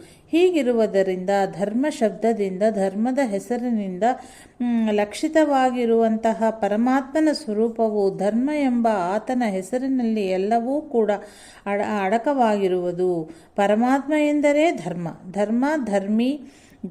ಧರ್ಮಿ ಎನ್ನುವ ಎರಡು ಶಬ್ದಗಳು ಇರುವಾಗ ನೀವು ಧರ್ಮವೇ ಧರ್ಮಿಯಾಗಿರುವಂಥ ಪರಮಾತ್ಮನು ಎಂಬುದಾಗಿ ಹೇಗೆ ಹೇಳುವಿರಿ? ಹೀಗೆ ಶಂಕೆ ಉಂಟಾಗುವುದಲ್ಲಿ ಧರ್ಮಿಗೆ ಇರುವ ಧರ್ಮ ಕಳೆದು ಹೋದರೆ ಆತನ ಅಸ್ತಿತ್ವವೇ ಹಾಗೆ ಎಂದರೆ ಅಗ್ನಿಗೆ ಒಂದು ದಾಹಕತ್ವ ಪ್ರಕಾಶಕತ್ವದ ಧರ್ಮವಿರುವುದು. ಅದು ಹೋಗಿ ಬಿಟ್ಟರೆ ಅಗ್ನಿ ಎಂಬ ಹೆಸರೇ ಅಳೆದು ಹೋದಿತು. ನೀರಿನ ಧರ್ಮ, ಪೃಥ್ವಿಯ ಧರ್ಮ, ಹೀಗೆ ಆಯಾ ವಸ್ತುವಿನ ಧರ್ಮ ಕಳೆದು ಹೋದರೆ ಆ ವಸ್ತುವು ಆ ಹೆಸರಿನಿಂದ ಆಮೇಲೆ ಕರೆಯಲ್ಪಟ್ಟಲಾಗುವುದಿಲ್ಲ. ಆ ವಸ್ತು ಅಲ್ಲಿಗೆ ನಷ್ಟವಾಯಿತು ಎಂತಲೇ ಅರ್ಥ. ಧರ್ಮದಿಂದಲೇ ಧರ್ಮ ಹೋಗಿಬಿಟ್ಟರೆ ಧರ್ಮಿ ಎಂಬ ಹೆಸರು ಕೂಡ ಉಳಿಯದು. ಹೀಗಿರುವುದರಿಂದ ಧರ್ಮ ಎಂದರೆ ಸ್ವಭಾವ, ಧರ್ಮ ಎಂದರೆ ಆ ವಸ್ತುವಿನ ಅಸ್ತಿತ್ವ, ಇರುವಿಕೆ. ಧರ್ಮ ಮತ್ತು ಧರ್ಮಿಗಳಲ್ಲಿ ಭೇದವಿರದೆ ಧರ್ಮದಿಂದಲೇ ಧರ್ಮಿ ಆಗಿರುವುದರಿಂದ ಧರ್ಮ ಇದು ಯಾವಾತನ ಹೆಸರೋ ಆ ಪರಮಾತ್ಮನು ಈ ಹೆಸರಿನಿಂದ ಬೇರೆ ಇರನು. ಆದುದರಿಂದ ಧರ್ಮ ಎಂದರೆ ಪರಮಾತ್ಮನ ಸ್ವರೂಪವೇ ಎಂದಾಗ ಧರ್ಮೋ ವಿಶ್ವಸ್ಯ ಜಗತ್ತಃ ಪ್ರತಿಷ್ಠಾ ಎನ್ನುವಲ್ಲಿ ಅದು ಯುಕ್ತವೇ ಆಯಿತು. ಜಗತ್ತಿನ ಸ್ಥಿತಿ ಪರಮಾತ್ಮನಿಂದಲೇ, ಜಗತ್ತಿನಲ್ಲಿ ಇರುವ ಸತ್ಯವೂ ಪರಮಾತ್ಮನದೇ. ಆದುದರಿಂದ ಪರಮಾತ್ಮ ಸತ್ಯೆಯಿಂದಲೇ ಜಗತ್ತೂ ಇರುವುದು, ಅಸ್ತಿತ್ವಗೊಂಡಿರುವುದು. ಪರಮಾತ್ಮನ ಸತ್ಯೆಯು ತಪ್ಪಿ ಹೋಗುವಲ್ಲಿ ಮಡಿಕೆಯಲ್ಲಿ ಇದ್ದ ಮಣ್ಣು ತಪ್ಪಿ ಹೋಗುವಲ್ಲಿ ಮಡಿಕೆ ಎಂಬ ಆಕಾರ ಮತ್ತು ಹೆಸರು ಹೇಗೆ ಇರುವುದೋ ಅಳಿದು ಹೋಗುವುದೋ ಅಂತೆಯೇ ಪರಮಾತ್ಮನ ಸತ್ತೆಯೇ ಅಳಿದು ಹೋಗುವಲ್ಲಿ ಈ ಜಗತ್ತೆಂಬುದು ಇರದು, ಅಳಿದು ಹೋಗುವುದು. ಹೀಗಿರುವುದರಿಂದ ಧರ್ಮೇ ಸರ್ವಂ ಪ್ರತಿಷ್ಠಿತಂ. ಈ ಎಲ್ಲವೂ ಧರ್ಮದಲ್ಲಿಯೇ, ಧರ್ಮದ ಸತ್ತೆಯಿಂದಲೇ ಇರುವುದು. ಧರ್ಮವೇ ಜಗತ್ತಿನ ಸತ್ತೆ. ಅದು ಇರದಿದ್ದರೆ ಜಗತ್ತೇ ನಷ್ಟವಾಗುವುದು. ಪ್ರತಿಷ್ಠೆ ಎಂದರೆ ಅಸ್ತಿತ್ವ, ಆಧಾರವೇ ತಪ್ಪಿ ಹೋಗುವಲ್ಲಿ ಅದರಲ್ಲಿ ಇರುವ ಆ ಧ್ಯೇಯವೂ ತಾನಾಗಿ ನಷ್ಟವಾಗುವುದು. ಹೀಗೆ ಧರ್ಮ ಎಂದರೆ ಪರಮಾತ್ಮನ ಸ್ವರೂಪವಾದದ್ದರಿಂದ ಜಗತ್ತನ್ನು ಧರಿಸುವ, ಪೋಷಿಸುವ, ಇರಿಸುವ ಯಾವುದಾದರೂ ಒಂದು ಜಗತ್ತಿನ ಕಾರಣವಾಗಿದ್ದರೆ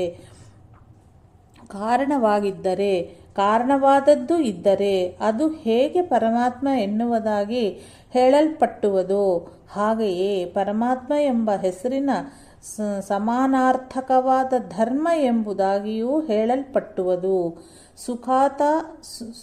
ಸುಖತಾ ಸುಖಂ, ಸುಖದಿಂದಲೇ ಸುಖವಾಗುವುದು, ಧರ್ಮದಿಂದ ಸುಖವಾಗುವುದು ಎಂಬಲ್ಲಿ ಧರ್ಮ ಸುಖ ರೂಪವಾದುದರಿಂದಲೇ ಧರ್ಮದಿಂದ ಸುಖವಾಗುವುದು. ಆದುದರಿಂದಲೇ ಧರ್ಮ ಎಂದರೆ ಸುಖ ರೂಪ ಎನ್ನುವುದು ಸ್ಪಷ್ಟವಾಗುವುದು. ಸುಖ ಎಂದರೆ ಪರಮಾತ್ಮನ ಸ್ವರೂಪ. ಆದುದರಿಂದ ಸುಖವನ್ನು ಬಿಟ್ಟು ಇರಲಾರೆವು. ಕೋಪ್ಯೇವಾನ್ಯತಃ ಪ್ರಾಣ್ಯಾತ್ ಯದೇಶ ಆಕಾಶ ಆನಂದೋಸ್ ನಸ್ಯಾತ್. ಆನಂದವಲ್ಲಿ ಈ ಪರಮಾತ್ಮ ಆನಂದ ಇರದಿದ್ದರೆ ಯಾರೂ ಬದುಕಲಾರರು. ಉಸಿರಾಡುವುದು ಪರಮಾತ್ಮನ ಇರುವಿಕೆಯಿಂದ, ಪರಮಾತ್ಮನ ಸತ್ತೆಯಿಂದ, ಪರಮಾತ್ಮನ ಕೃಪೆಯಿಂದ, ಜಗತ್ತಿನ ಜೀವನ ಧರ್ಮದಿಂದ ನಡೆಯುವುದು. ಧರ್ಮ ಎಂದರೆ ಪರಮಾತ್ಮನ ರೂಪ, ಧರ್ಮ ಎಂದರೆ ಸುಖ, ಧರ್ಮ ಎಂದರೆ ಜೀವನ. ಅದು ಹೋಗಿಬಿಟ್ಟರೆ ಮರಣ ಎಂದು ಅರ್ಥ. ಆದುದರಿಂದ ಧರ್ಮವನ್ನು ಬಿಡಲಿಕ್ಕೆ ಸಾಧ್ಯವಿಲ್ಲ, ಧರ್ಮ ಬಿಟ್ಟು ಬಾಳಲಿಕ್ಕೂ ಸಾಧ್ಯವಿಲ್ಲ. ಧರ್ಮದ ವ್ಯಾಖ್ಯೆ ಮಾಡುವಾಗ ಧಾರಣಾಧರ್ಮ ಇತ್ಯಾಶು ಧರ್ಮೋ ಧಾರಯತೆ ಪ್ರಜಾಃ ಯಃ ಸ್ಯಾಧ್ಯಾರಣ ಸಂಯುಕ್ತಃ ಸಧರ್ಮ ಇತಿ ನಿಶ್ಚಯಃ. ಜಗತ್ತನ್ನು ಪೋಷಿಸುವುದು, ಇರಿಸುವುದು, ಜಗತ್ತಿನ ಜೀವನಕ್ಕೆ ಕಾರಣವಾಗುವುದು. ಧರ್ಮದಿಂದ ಪ್ರಜೆಯ ರಕ್ಷಣವಾಗುವುದು. ಜಗತ್ತನ್ನು ರಕ್ಷಿಸುವಂತಹದ್ದು ಧರ್ಮ. ಜಗತ್ತಿನ ಸ್ಥಿತಿಯನ್ನು ಕಾಪಾಡಿಕೊಂಡಿರುವಂತಹದ್ದು ಧರ್ಮ. ಧರ್ಮೋ ಧಾರಯತೆ ಪ್ರಜಾಃ ಯಸ್ಯಾತೋ ಧಾರಣ ಸಂಯುಕ್ತಃ. ಪಾಲನೆ ಪೋಷಣೆ ಯಾವುದರಿಂದ ಆಗುವುದೋ ಅದೇ ಧರ್ಮ. ಹೀಗೆ ಪೋಷಣೆಯೇ ಆಗುವುದು ಬಿಟ್ಟು ಹೋದರೆ ಜಗತ್ತು ಇರುವುದಾದರೂ ಹೇಗೆ? ಆದ್ದರಿಂದ ಜಗತ್ತನ್ನು ರಕ್ಷಿಸುವ ಪೋಷಿಸುವ ಈ ಧರ್ಮವನ್ನು ಬಿಟ್ಟು ಜಗತ್ತು ಉಳಿಯುವುದೇ ಸಾಧ್ಯವಿಲ್ಲ. ಉಳಿದರೆ ಅದು ದುಃಖರೂಪವಾಗಿ ಬಾಳುವುದು, ಸುಖರೂಪವಾಗಿ ಅದು ಬಾಳಲಾರದು. ಸುಖ ಎಂದರೆ ಪರಮಾತ್ಮನ ಸ್ವರೂಪ, ಪರಮಾತ್ಮ ಎಂದರೆ ಧರ್ಮ ಸ್ವರೂಪ. ಧರ್ಮ ಬಿಟ್ಟು ಹೋದ ಕೂಡಲೇ ಸತ್ಯ ಸುಖವೂ ಬಿಟ್ಟು ಹೋಯಿತು, ನಿಜವಾದ ಸುಖ ಬಿಟ್ಟು ಹೋಯಿತು. ಸುಖ ಎಂದರೆ ದುಃಖರಹಿತನಾದ ನಿಜವಾದ ಸುಖ. ನಿಜವಾದ ಸುಖ ಬಿಟ್ಟು ಹೋಯಿತು ಎಂಬಲ್ಲಿ ದುಃಖ ಎಂದು ಅರ್ಥವಾಯಿತು. ಹೀಗೆ ಧರ್ಮಶೂನ್ಯವಾದ ಬಾಳು ಎಂದರೆ ದುಃಖದ ಮೂಲ, ದುಃಖರೂಪ ಎಂದು ಅರ್ಥವಾಗುವುದು. ದುಃಖ ಎಂದರೆ ಮರಣ, ಮರಣಪ್ರಾಯ ದುಃಖ ಎಂದು ಹೇಳುವುದಿಲ್ಲವೇ? ಹೀಗೆ ಧರ್ಮರಹಿತವಾಗಿರುವುದು ಎಂದರೆ ಮರಣ, ಅದು ಮರಣಪ್ರಾಯ ದುಃಖವನ್ನು ಅನುಭವಿಸುವಂತಹದ್ದು. ತಾತ್ಪರ್ಯ: ಧರ್ಮದ ನಿಷ್ಠೆಯನ್ನು ಇಟ್ಟುಕೊಂಡು ನಡೆದುಕೊಳ್ಳುವಲ್ಲಿ ಅದೇ ಒಂದು ಜೀವನ, ಧರ್ಮ ಬಹಿಷ್ಕೃತನಾಗುವಲ್ಲಿ ಅದೇ ಒಂದು ಮರಣ. ಧರ್ಮದ ಆಚರಣೆಯೇ ಸುಖದ ಸಾಧನ, ಧರ್ಮದ ತ್ಯಾಗವೇ ದುಃಖದ ಕಾರಣ. ಆದುದರಿಂದ ಸುಖದ ಬಾಳಾಗಲಿಕ್ಕೆ ಧರ್ಮವೇ ಮುಖ್ಯ ಕಾರಣ. ಸುಖ ಎಂದರೆ ಪರಮಾತ್ಮನ ರೂಪ, ಪರಮಾತ್ಮನ ಹೊರತು ಸುಖವನ್ನು ಯಾರೂ ಕೊಡಲಾರರು. ಆದುದರಿಂದಲೇ ಜಗತ್ತಿನ ಆಶ್ರಯ ರೂಪವಾಗಿ ಇರುವಂಥ ಪರಮಾತ್ಮನನ್ನು ಆರಾಧಿಸುವುದು, ಪರಮಾತ್ಮನ ಆಜ್ಞೆಯನ್ನು ನಡೆಸುವುದು, ಪರಮಾತ್ಮನನ್ನು ಹೊಂದುವುದಕ್ಕಾಗಿ ಆತನ ಕೃಪವಾಗಿ ಪ್ರಯತ್ನ ಮಾಡುವುದು. ಇಷ್ಟೇ ಎಲ್ಲ ಪರಮಾತ್ಮನ ಪ್ರಾಪ್ತಿಗಾಗಿಯೇ ತನ್ನ ಜೀವನವನ್ನು ಮೀಸಲಾಗಿ ಇಡುವುದು ಮನುಷ್ಯನ ಆದ ಕರ್ತವ್ಯ. ಅದು ಒಂದು ಆತನ ಮುಖ್ಯ ಜೀವನ ಕ್ರಮ. ಏಳಿಗೆಗೆ ಇರುವ ಅದೊಂದು ಆತನ ದೊಡ್ಡ ಸಾಧನ. ಸುಖ ಮಾತ್ರ ಇದರಿಂದಲೇ ಆಗುವುದೆಂಬುದು ಶತಸಿದ್ಧ. ಹೀಗಿರುವುದರಿಂದ ಧರ್ಮವನ್ನು ಬಿಟ್ಟು ನಾವು ಬಾಳುವೆವೆಂದು ಹೇಳುವುದು ಅಥವಾ ವಿಧರ್ಮಿ ರಾಜ್ಯ ಪದ್ಧತಿ ಎಂದು ಸಾರುವುದಂದರೆ ಅದರ ಅರ್ಥವೇನು? ದುಃಖರೂಪವಾಗಿ ಇರುವಂಥ ರಾಜ್ಯ ಪದ್ಧತಿ ಎಂದು ಅರ್ಥ. ಪರಮಾತ್ಮನ ಭಾವನೆ ಇರದೇ ಇರುವಂತಹ ಒಂದು ರಾಜ್ಯ ಪದ್ಧತಿ, ಪರಮಾತ್ಮನ ಆಜ್ಞೆ ಪರಿಪಾಲಿಸದೆ ಇರುವಂತಹ ರಾಜ್ಯ ಪದ್ಧತಿ ಎಂದಾಯಿತು. ಧರ್ಮೋ ಧಾರಯತೆ ಪ್ರಜಾ ಧಾರಣಾತ್ ಧರ್ಮ. ಮಾನವನ ಜೀವನ ಸುಖ, ಜೀವನದ ಸಫಲತೆ ಧರ್ಮರಾಹಿತ್ಯದಿಂದ ಎಂದರೆ ಅದು ಎಂತಹ ಬಾಳು, ಅದು ಎಂತಹ ಶಾಸನ. ರಾಜ್ಯ ಪದ್ಧತಿಯು ಪ್ರಜೆಗಳ ಹಿತಕ್ಕಾಗಿ, ಧಾರಣೆಗಾಗಿ, ಪೋಷಣೆಗಾಗಿ, ರಕ್ಷಣೆಗಾಗಿ ಇರುವುದೆಂದಾದರೆ ಆ ರಕ್ಷಣೆಯೂ ಧರ್ಮದಿಂದಲೇ ಆಗುವುದು ಎಂಬುದು ಸಿದ್ಧಾಂತವಾದದ್ದರಿಂದ ಧರ್ಮ ರಹಿತ ರಾಜ್ಯ ಪದ್ಧತಿ, ಧರ್ಮಶೂನ್ಯ ರಾಜ್ಯ ಪದ್ಧತಿ, ವಿಧರ್ಮಿ ರಾಜ್ಯ ಪದ್ಧತಿ ಎಂದರೆ ಯಾವ ರಾಜ್ಯ ಪದ್ಧತಿಯಿಂದ ಪ್ರಜೆಗಳ ರಕ್ಷಣೆ ಆಗುವುದೋ ಅಂತಹ ಒಂದು ರಾಜ್ಯ ಪದ್ಧತಿ ಎಂದು. ಅರ್ಥಾತ್ ಧರ್ಮ ಎಂದರೆ ಪರಸ್ಪರ ಜೀವನ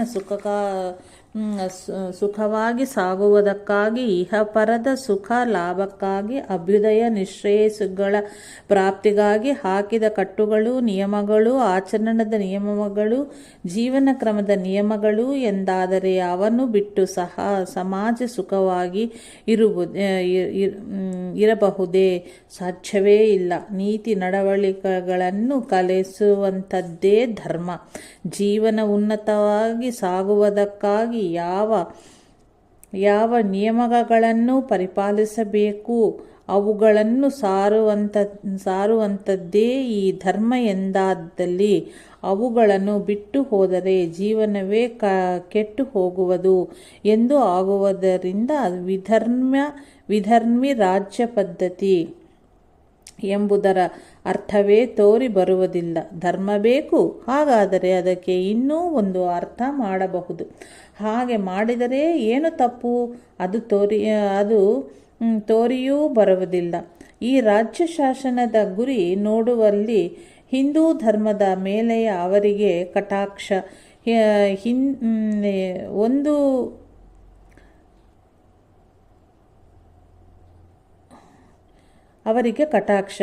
ಹಿಂದೂ ಕೋಡ್ ಬಿಲ್ ಇರುವಂತೆ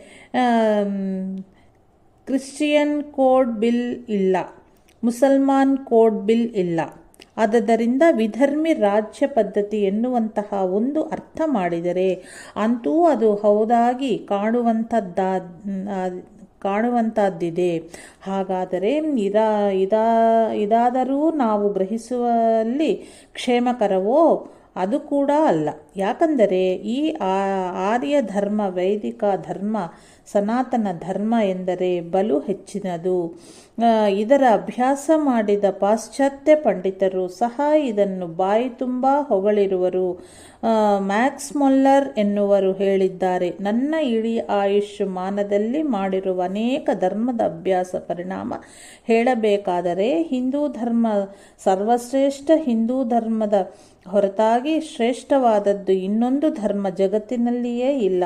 ಇನ್ನೊಬ್ಬರು ಹೇಳುತ್ತಾರೆ, our religion will never take a root in India. ಹೇಗೆ ಮಾಡಿದರೂ ನಮ್ಮ ಧರ್ಮ ಈ ಹಿಂದೂಸ್ತಾನದಲ್ಲಿ ದೃಢ ಮೂಲವಾಗಕ್ಕಿಲ್ಲ. ಹೀಗೆ ಅವರು ಅಭ್ಯಾಸ ಮಾಡಿ ಇದರ ಮಹತ್ವವನ್ನು ತಿಳಿದುಕೊಂಡು ಇದು ಸರ್ವೋತ್ಕೃಷ್ಟವೆಂದು ಇದರ ಮುಂದೆ ಪರಧರ್ಮಿಯಾರು ತಲೆಬಾಗಬೇಕಾದರೆ ನಮ್ಮ ಧರ್ಮವನ್ನು ಬೇಡವೆನ್ನುವುದಾಗಿ ಯಾರಾದರೂ ಹೇಳಿದರೆ ಜಗತ್ತಿನ ಕ್ಷೇಮಕ್ಕಾಗಿ ಇರುವಂಥ ಕಾರಣವನ್ನೇ ಬೇಡ ಎಂದು ಅದನ್ನು ನಿರಾಕರಿಸಿ ಈ ಜಗತ್ತನ್ನು ದುಃಖದ ಮಡುವಿನಲ್ಲಿ ಹಾಕಿದ ಹಾಗೆ ಆಗುವುದಿಲ್ಲವೇ? ಜಗತ್ತಿನ ಹಿತವನ್ನು ನಷ್ಟಪಡಿಸಿದ ಹಾಗೆ ಆಗುವುದಿಲ್ಲವೇ? ನಮ್ಮ ಈ ಸನಾತನ ಧರ್ಮ ಭಾರತ ವರ್ಷದ ಏಳಿಗೆಗೆ ಕಾರಣವಾಗಿದ್ದು ನೀವೆಲ್ಲರೂ ಧರ್ಮಪರರಾಗಿ ಇಹಪರವನ್ನು ಸಾಧಿಸಿಕೊಳ್ಳಿರಿ. ಸರ್ವೇ ಜನ ಸುಖಿನೋ ಭವಂತು. ಪ್ರವಚನ ಮುಗಿದ ಮೇಲೆ ಎಲ್ಲರಿಗೂ ಮಂತ್ರಾಕ್ಷತೆಯ ಆಶೀರ್ವಾದವನ್ನು ನೀಡಿ ಮುಕ್ಕಾಮಿಗೆ ಬಂದು ವಿಶ್ರಮಿಸಿದರು. ಮಾರನೆಯ ದಿನ ಬೆಳಿಗ್ಗೆ ಸ್ನಾನಾಗ್ನಿಗಳನ್ನು ತೀರಿಸಿ ಊರು ಒಳಗೆ ಆಮಂತ್ರಿತ ಭಕ್ತರಲ್ಲಿ ಪಾದಪೂಜಾದಿಗಳನ್ನು ಸ್ವೀಕರಿಸಿ ಆಸೂಡಿ ಸುಬ್ರಹ್ಮಣ್ಯ ಶಾಸ್ತ್ರಿಗಳಲ್ಲಿ ಭಿಕ್ಷವಾಯಿತು. ಅನಂತರ ಜನರು ಏರ್ಪಡಿಸಿದಂತೆ ಸಾರ್ವತ್ರಿಕ ದರ್ಶನ ಮಂತ್ರಾಕ್ಷತೆ ವಿತರಣೆಗಾಗಿ ಶ್ರೀ ಕನ್ನಿಕಾಪರಮೇಶ್ವರಿ ದೇವಾಲಯಕ್ಕೆ ತೆರಳಿದರು. ಇದೇ ಸಂದರ್ಭದಲ್ಲಿ ಇಲ್ಲಿಯ ತುಂಗಭದ್ರಾ ಸಕ್ಕರೆ ಕಾರ್ಖಾನೆಗೆ ದಯಮಾಡಿಸಿ ಅಲ್ಲಿಯ ಅವರಿಗೆ ಆಶೀರ್ವಾದ ನೀಡಿದರು. ಶಿವಮೊಗ್ಗದ ಎಲ್ಲ ಕಾರ್ಯಕ್ರಮಗಳನ್ನು ತೀರಿಸಿ ರಾತ್ರಿ ಸಾಗರ ಮಾರ್ಗವಾಗಿ ಶ್ರೀ ಕ್ಷೇತ್ರ ವರದಪುರಕ್ಕೆ ಸುಮಾರು 2 ಗಂಟೆಗೆ ತಲುಪಿದರು.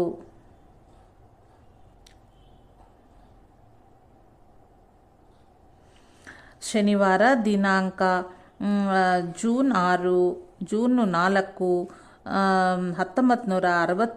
ಶ್ರೀ ಕ್ಷೇತ್ರ ವರದಪುರದಲ್ಲಿ ಶ್ರೀ ಶ್ರೀಧರ ಸಾಂಗವೇದ ವಿದ್ಯಾಲಯ ವಾರ್ಷಿಕೋತ್ಸವವನ್ನು ನೆರವೇರಿಸಿದರು. ಆವಾಗ ವಿದ್ಯಾರ್ಥಿಗಳು, ಶಿಕ್ಷಕರು, ವ್ಯವಸ್ಥಾಪಕರು ಮತ್ತು ಎಲ್ಲ ಭಕ್ತವೃಂದವನ್ನು ಕುರಿತು ಪ್ರವಚನವನ್ನು ಮಾಡಿದರು. ಆ ಪ್ರವಚನವನ್ನು ಇಲ್ಲಿ ಕೊಡಲಾಗಿದೆ. ಧರ್ಮವನ್ನು ಉಳಿಸುವ, ಬೆಳೆಸುವ ಎಲ್ಲ ಜನತೆಯಿಂದ ಆಗುತ್ತಿರುವ ಕಾರ್ಯಗಳು ಪೂರ್ಣ ಯಶಸ್ಸನ್ನು ಹೊಂದಲಿ ಎಂಬುದಾಗಿ ಹರಸುತ್ತೇನೆ. ಇವಾಗ ವೇದ ಪಾಠಶಾಲೆಯ ಮಹತ್ವವು ಅತ್ಯಂತವಿರುತ್ತದೆ. ವೇದ ಅಂದರೆ ಜಗತ್ತಿನ ಸ್ಥಿತಿಗೆ, ಜಗತ್ತಿನ ಉನ್ನತ ಜೀವನಕ್ಕೆ ಅಷ್ಟೇ ಅಲ್ಲ, ಜಗತ್ತಿನ ಉದ್ಧಾರಕ್ಕೆ ಅಂದರೆ ಪರಮಾತ್ಮನ ಸಾಕ್ಷಾತ್ಕಾರಕ್ಕೆ ತದಂಗಭೂತವಾಗಿರುವಂತಹ ಉತ್ಕೃಷ್ಟ ಜೀವನ ಸಾಧನಕ್ಕೆ ಮಾರ್ಗದರ್ಶನವಾಗಿರುವುದು. ಹೀಗಿರುವುದರಿಂದ ಅಂಥ ವೇದವನ್ನು ಉಳಿಸುವುದಕ್ಕಾಗಿ ಅಲ್ಲಿ ಪಾಠಶಾಲೆಗಳಿಗೆ ನಿರ್ಮಾಣವೆಂದರೆ ಜಗತ್ತಿನ ಕ್ಷೇಮಕ್ಕಾಗಿಯೇ ಯತ್ನಿಸುವುದು. ಇದು ಸ್ಪಷ್ಟವಾಗಿ ಎಲ್ಲರಿಗೂ ತಿಳಿಯುವಂತಿದೆ. ಈ ದೃಷ್ಟಿಯಿಂದಲೇ ಅಲ್ಲಲ್ಲಿ ಮಹಾತ್ಮರು, ಸಜ್ಜನರು ಪಾಠಶಾಲೆಗಳನ್ನು ಏರ್ಪಡಿಸುವುದಕ್ಕಾಗಿ ಪ್ರಯತ್ನ ಮಾಡುವರು. ಪ್ರಕೃತ ವದ್ದಳ್ಳಿಯಲ್ಲಿ ಪಾಠಶಾಲೆಯ ನಿರ್ಮಾಣವು ಯಾವ ದೃಷ್ಟಿಯಿಂದ ಆಯಿತು ಅದನ್ನು ಈ ದಿವಸದ ಅಂದರೆ ಪಾಠಶಾಲೆಯ ವರ್ಧಂತಿ ದಿವಸದ ಮಹತ್ವವನ್ನು ತಿಳಿದುಕೊಂಡು ತಿಳಿಸಬೇಕಾಗಿದೆ. ಈ ವದ್ದಳ್ಳಿ ಕ್ಷೇತ್ರವೆಂದರೆ ಮೊಟ್ಟಮೊದಲು ಅಗಸ್ತ್ಯರಿಂದ ಸ್ಥಾಪಿತವಾದ ಕ್ಷೇತ್ರ, ಅಗಸ್ತ್ಯ ಕ್ಷೇತ್ರ. ಆಮೇಲೆ ವ್ಯಾಸರಿಂದ ಇಲ್ಲಿಯ ಮಹತ್ವವು ಬೆಳಕಿಗೆ ಬೆಳಕಿಗೆ ತರಲ್ಪಟ್ಟಿತ್ತು. ವ್ಯಾಸರ ವಾಸ್ತವ್ಯ ಇಲ್ಲಿಯೇ ಆಯಿತು. ಇಲ್ಲಿಯ ಗುಹೆಗೆ ವ್ಯಾಸಗುಹೆ ಅಂತಲೂ ಹೆಸರು. ಈಗಲೂ ಅಲ್ಲಿ ವ್ಯಾಸರ ಕೆಲವು ಶಿಷ್ಯರು ಅನುಷ್ಠಾನ ಮಾಡುತ್ತಿದ್ದಾರೆ ಎಂಬುದಾಗಿ ಸೂಚನೆ ಇದೆ. ಮತ್ತು ಇದು ಪೌರಾಣಿಕ ಕ್ಷೇತ್ರ. ವದ್ದಳ್ಳಿ ಎಂಬ ಶಬ್ದಕ್ಕೆ ವರದಳ್ಳಿ ಎಂಬ ಒಂದು ಭಾವಗರ್ಭದ ಮೊದಲಿನ ಹೆಸರಿದೆ ಎಂಬುದಾಗಿ ತಿಳಿಸಲ್ಪಟ್ಟಿದೆ. ಇಲ್ಲಿಯ ದೇವಿ ಎಂದರೆ ಸಾಕ್ಷಾತ್ ಸರಸ್ವತಿಯೇ. ಇಲ್ಲಿಯ ದೇವಿಯ ಸ್ಥಾಪನೆ ವ್ಯಾಸರಿಂದಲೇ ಆದದ್ದೆಂದು ಪುರಾಣ ಪ್ರಸಿದ್ಧವಾದದ್ದು.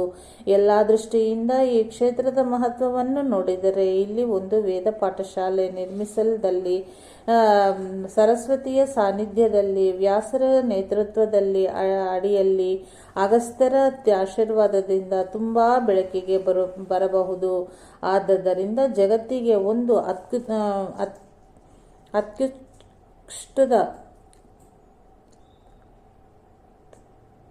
ಅತ್ಯುತ್ಕೃಷ್ಟ ಮತ್ತು ಅನಂತ ಲಾಭವಾಗಬಹುದು ಎಂಬ ದೃಷ್ಟಿಯಿಂದ ಇಲ್ಲಿ ಏರ್ಪಡಿಸಿದ್ದಾಯಿತು. ಹೀಗೆ ವದ್ದಳ್ಳಿಯಲ್ಲಿ ಇರುವಂತಹ ಪಾಠಶಾಲೆಯ ಮಹತ್ವವೇ ಎಂಬುದಕ್ಕೆ ಈ ನಿರೂಪಣೆ ಸಾಕಷ್ಟು ವಿಶ್ವಾಸ ಹುಟ್ಟುವುದಕ್ಕಾಗಿ, ಮಹತ್ವವನ್ನು ತಿಳಿಸುವುದಕ್ಕಾಗಿ ಪೂರ್ಣವಿದೆ ಎಂಬುದಾಗಿ ನಾನು ತಿಳಿದುಕೊಳ್ಳುತ್ತೇನೆ. ಇದನ್ನು ಬೆಳಕಿಗೆ ತರುವಂತಹ ಒಂದು ಹೊಣೆಗಾರಿಕೆ ನಿಮ್ಮ ಮೇಲೆ ಹಚ್ಚಿದೆ. ಮಾರ್ಗವನ್ನು ತೋರಿಸಿ ನಡೆಸಿಕೊಂಡು ಹೋಗುವಂಥ ಒಂದು ಕರ್ತೃತ್ವ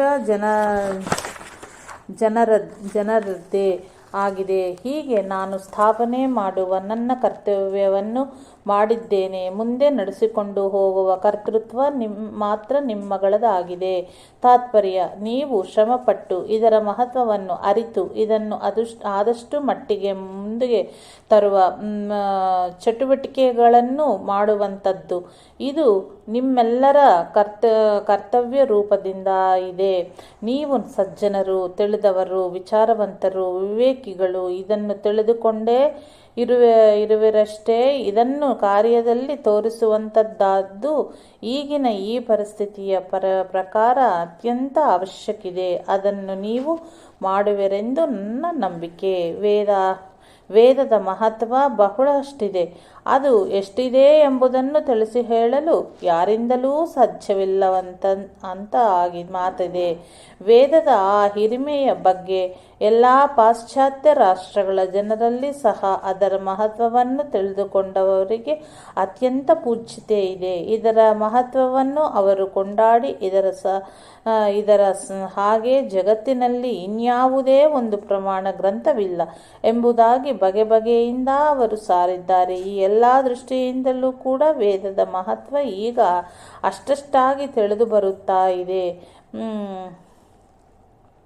ಡಿಕ್ಸನ್ ಕಸಿನ್ ಎಂಬ ಯುರೋಪಿಯನ್ ವಿದ್ವಾಂಸರು ಹೇಳಿದ ಮಾತು ನೆನಪಿಗೆ ಬಂದಿರುವುದರಿಂದ ಅದನ್ನು ಈವಾಗ ಈ ವಿಷಯದ ಓಫದಲ್ಲಿ ತಿಳಿಸಿದರೆ ಅಯುಕ್ತವಾಗಲಾರದು ಎಂಬುದಾಗಿ ತಿಳಿದು ಆ ಮಾತುಗಳನ್ನು ಹೇಳುತ್ತೇನೆ.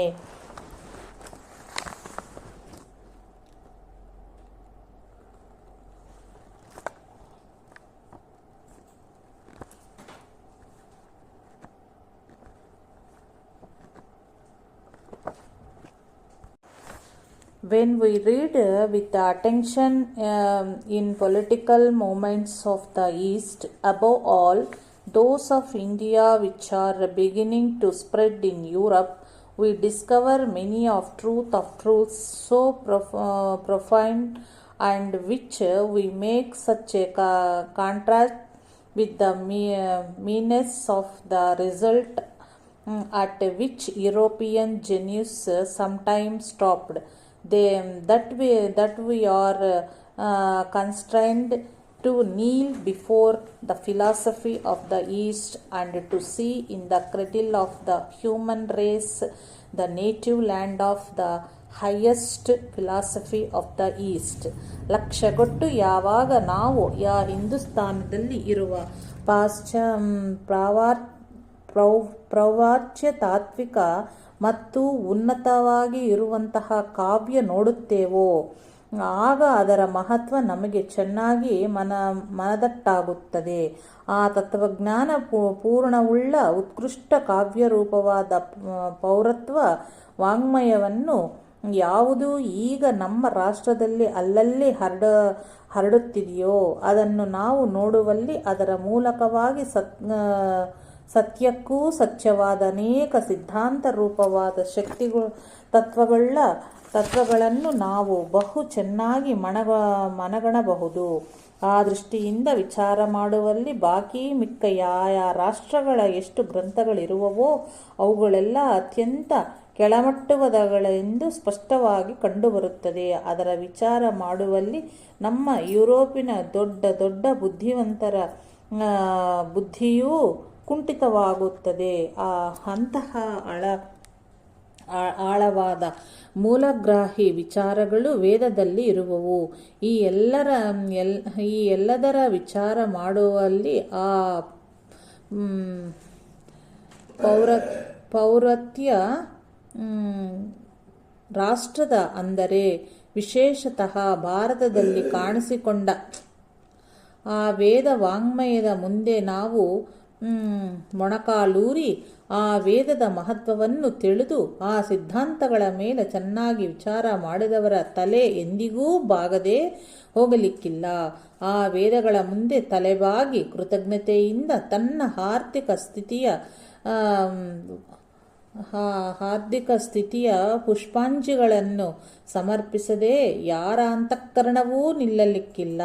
ತಾತ್ಪರ್ಯ: ಈ ತತ್ವಜ್ಞಾನದಿಂದ ಕೂಡಿರುವ ಜಗತ್ತಿನ ಜೀವನದ ಮಾರ್ಗದರ್ಶನವಾದ ಲೌಕಿಕ ಮತ್ತು ಪಾರಲೌಕಿಕ ಉನ್ನತಿಯ ಪಥವನ್ನು ಕಾಣಿಸುವ ಈ ವೇದದ ಉಪದೇಶದಲ್ಲಿಯೇ ಭಾವಿ ಜಗತ್ತಿನ ವೈಭವ, ಉತ್ಕೃಷ್ಟ, ಉನ್ನತಿ ಎಲ್ಲವೂ ಅಡಕವಾಗಿದೆ ಮತ್ತು ಜಗತ್ತನ್ನು ಉದ್ಧರಿಸುವಂಥ ತಾತ್ವಿಕ ವಾङ्ಮಯದಿಂದ ಕೂಡಿರುವ ಹಿಂದೂಸ್ತಾನವೇ ಜಗತ್ತನ್ನು ಉದ್ಧರಿಸುವ ಒಂದು ದಿವ್ಯ ರಾಷ್ಟ್ರ ಎಂಬುದು ನನ್ನ ಮತವಿದೆ ಎನ್ನುವುದಾಗಿ Dixon cousin ಹೇಳಿರುವನು.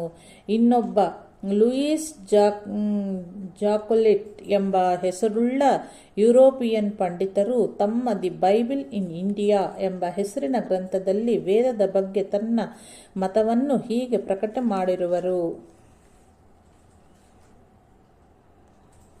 Astonishing fact is the Hindu revelation Veda is of all revelations the only one whose idol is in perfect harmony with modern science as it proclaims the slow and gradual formation of the world.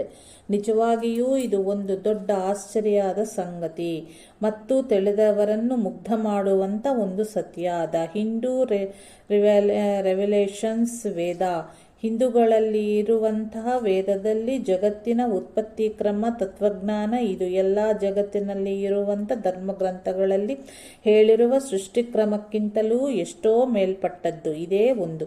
ಈ ವೈದಿಕ ವಾङ्ಮಯವೇ ಒಂದು. ಆ ಸಿದ್ಧಾಂತಗಳನ್ನು ವರ್ಣಿಸುವ ಶೈಲಿ ಆಧುನಿಕ ವೈಜ್ಞಾನಿಕ ಜ್ಞಾನಕ್ಕೂ ಕೂಡ ಸರಿ ಹೊಂದುತ್ತದೆ. ಆಶ್ಚರ್ಯ ಆಕಾಶಾದ್ವಯಃ ವಾಯೋಗಿರಗ್ನಿ ಆಗ್ನೇರಾಪಃ ಅದ್ಭವ ಪೃಥ್ವಿವ್ಯಾಂ ಓಷಧಯಃ ಓಷಧೀಭ್ಯೋಸ್ಸಂ ಅನಾಥೋ ಮರುಷಃ ಅನ್ನಾದಿತ್ರಃ ರೇತಸ್ಯಃ ಪುರುಷಃ. ಹೀಗೆ ವೇದದಲ್ಲಿಯ ಒಂದು ಸೃಷ್ಟಿಕ್ರಮವು ಇನ್ಯಾವುದೇ ಒಂದು ತತ್ವಗ್ರಂಥದಲ್ಲಿಯೂ ತಾತ್ವಿಕ ಗ್ರಂಥದಲ್ಲಿಯೂ ಕಂಡುಬರುವುದಿಲ್ಲ. ಅದೊಂದೇ ಈ ವೈದಿಕ ವಾङ्ಮಯ. ಆಧುನಿಕ ವೈಜ್ಞಾನಿಕ ದೃಷ್ಟಿಗೂ ಸರಿಬರುವಂತೆ ಜಾಗತಿಕ ತತ್ವವನ್ನು ಹೊರಬೀಳಿಸುವ ಪ್ರಕಟ ಮಾಡುವ ವಾङ्ಮಯವೂ ವೈದಿಕ ವಾङ्ಮಯವೇ ಸರಿ. ಈ ಎಲ್ಲ ವಾङ्ಮಯಗಳಲ್ಲಿ ಬಲು ಹೆಚ್ಚಿನ ಮೂಲಗ್ರಾಹಿಯಾಗಿದೆ ಉನ್ನತ ವಾङ्ಮಯವಿದೆ ಎಂಬುದಾಗಿ ಅವರು ಹೇಳಿರುವರು. ಎಲಾ ವೀಲರ್ ವಿಲಾಕ್ಸ್ ಎಂಬ ಅಮೆರಿಕಾದ ವಿದೂಷಿ ವೇದದ ಪರ್ಯಾಲೋಚನೆ ಮಾಡಿ ತಮ್ಮ ಮತವನ್ನು ಕೊಟ್ಟದ್ದಿದೆ. ಅವರು ಹೇಳುವುದೇನೆಂದರೆ,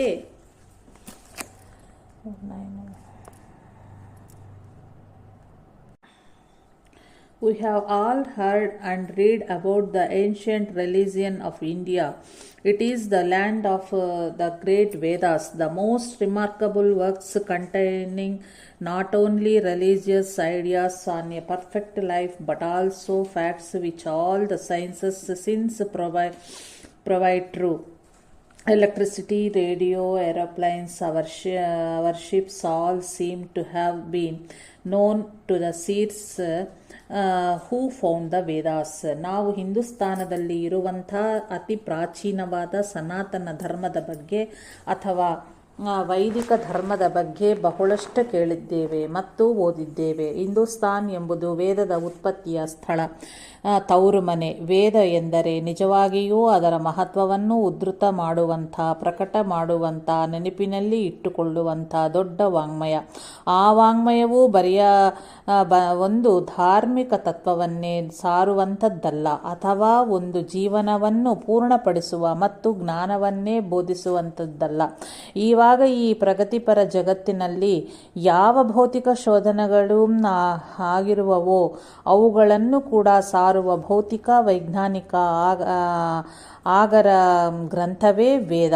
ಅದರಲ್ಲಿ ವಿದ್ಯುತ್, ರೇಡಿಯೋ, ಏರೋಪ್ಲೇನ್, ಹಡಗುಗಳು ಮುಂತಾದ ಯಾವ ಶೋಧಗಳು ಆಗಿರುವವೋ ಅವೆಲ್ಲ ಸೂಕ್ಷ್ಮ ದೃಷ್ಟಿಯಿಂದ ನೋಡುವಲ್ಲಿ ಆ ಋಷಿಗಳಿಗೆ ಗೊತ್ತಿದ್ದವು ಎಂಬುದು ಕಂಡುಬರುವುದು. ಅಲ್ಲಲ್ಲಿ ಈ ಕುರುಹಗಳು ತೂರಿ ಬರುವವು. ಹೀಗೆ ವೇದ ಎಂದರೆ ವೈಜ್ಞಾನಿಕ ಗ್ರಂಥವೂ ಹೌದು. ಯಾವುದರಿಂದ ಈ ಜಗತ್ತನ್ನೇ ಉದ್ಧರಿಸುವ ತನ್ನ ಜೀವನದ ಉದ್ದೇಶವನ್ನು ತಿಳಿದುಕೊಂಡು ಸುಖಿಯಾಗಲು ಸಾಧ್ಯವಿದೆಯೋ ಅದೇ ಈ ವೇದ ಎಂಬುದನ್ನು ಅವರು ಕೂಡ ತಿಳಿಸಿದ್ದಾರೆ. ತಾತ್ಪರ್ಯ: ಸರ್ವಂ ವೇದಪ್ರಸಿದ್ಧತಿ. ನಮ್ಮ ಪ್ರಾಚೀನ ಋಷಿ ಮುನಿಗಳೆಲ್ಲ ಎಲ್ಲವೂ ಕೂಡ ವೇದದಿಂದ ಆಯಿತು ಎಂದು ಹೇಳಿರುವರು. ಚಾತುರ್ವರ್ಣಾಂ ತ್ರಯೋಲೋಕಶ್ಚ ಪಾರ್ಶಸ್ತ್ರಮಾ ಪೃಥಕ್ ಭೂತಂ ಭವ್ಯಂ ಭವಿಷ್ಯಂ ಚ ಸರ್ವಂ ವೇದಾತ್ ಪ್ರಸಿದ್ಧತಿ. ಚಾತುರ್ವರ್ಣವನ್ನು ಕುರಿತು ಕೆಲವರು ಹೇಳುವರು. ಈ ಚಾತುರ್ವರ್ಣ ಆಧುನಿಕ ವೇದದಲ್ಲಿ ಇಲ್ಲ ಎಂದು ಅದು ತಪ್ಪು. ಈ ಚಾತುರ್ವರ್ಣ್ಯವನ್ನು ಕುರಿತು ಪುರುಷ ಸೂಕ್ತದಲ್ಲಿ ಬ್ರಾಹ್ಮಣ, ಕ್ಷತ್ರಿಯ, ವೈಶ್ಯ, ಶೂದ್ರ ಉತ್ಪತ್ತಿಯ ಬಗ್ಗೆ ಹೇಳಿದೆ. ಬ್ರಾಹ್ಮಣರ ಉತ್ಪತ್ತಿ ಬ್ರಾಹ್ಮಣೋಸ್ಯ ಮುಖಾಮಾಸಿತ್ ಎಂದರೆ ಅವನ ಮುಖದಿಂದಲೇ ಬ್ರಾಹ್ಮಣರ ಉತ್ಪತ್ತಿ ಎಂಬುದನ್ನು ಹೇಳಿದೆ. ಬಾಹುಗಳಿಂದ ಕ್ಷತ್ರಿಯ ಉತ್ಪತ್ತಿ, ತೊಡೆಗಳಿಂದ ವೈಶ್ಯರ ಉತ್ಪತ್ತಿ, ಪಾದಗಳಿಂದ ಶೂದ್ರ ಉತ್ಪತ್ತಿ ಎಂದು ಋಗ್ವೇದದಲ್ಲಿ ಒಳಲ್ಪಟ್ಟ ಪುರುಷ ಸೂಕ್ತದಲ್ಲಿ ಹೇಳಲಾಗಿದೆ. ಋಗ್ವೇದ ಎಲ್ಲದರ ಆದಿ ವಾಂಗ್ಮಯ, ಆ ಆದಿ ವೇದವೆಂದು ಈಗನವರು ಹೇಳುವರು. ಮತ್ತು ವೇದದಲ್ಲಿ ಋಗ್ವೇದ ಮೊದಲನೆಯೆಂದು ಎಂಬುದು ಭಾರತ ವರ್ಷದಲ್ಲಿಯೂ ನಡೆದುಕೊಂಡು ಬಂದ ಒಂದು ಪ್ರಣಾಳಿ. ವೇದ ಅಖಂಡವಾಗಿದೆ. ವ್ಯಾಸರು ಅದನ್ನು 4 ವಿಭಾಗವಾಗಿ ವಿಭಾಗಿಸಿದ್ದಾರೆ ಎಂಬುದು ಒಂದು ಪುರಾಣ ವಾಕ್ಯ. ತಾತ್ಪರ್ಯ: ಆ ಆದಿ ವೇದದಲ್ಲಿ ಇದರ ಉಲ್ಲೇಖ ಕಂಡುಬರುವುದರಿಂದ ಈ ವರ್ಣ ವಿಭಾಗ ಮನುಷ್ಯ ಕೃತಿಯಲ್ಲ, ಅದು ವೈದಿಕವೇ ಎಂಬುದು ಸ್ಪಷ್ಟವಾಗುವುದು.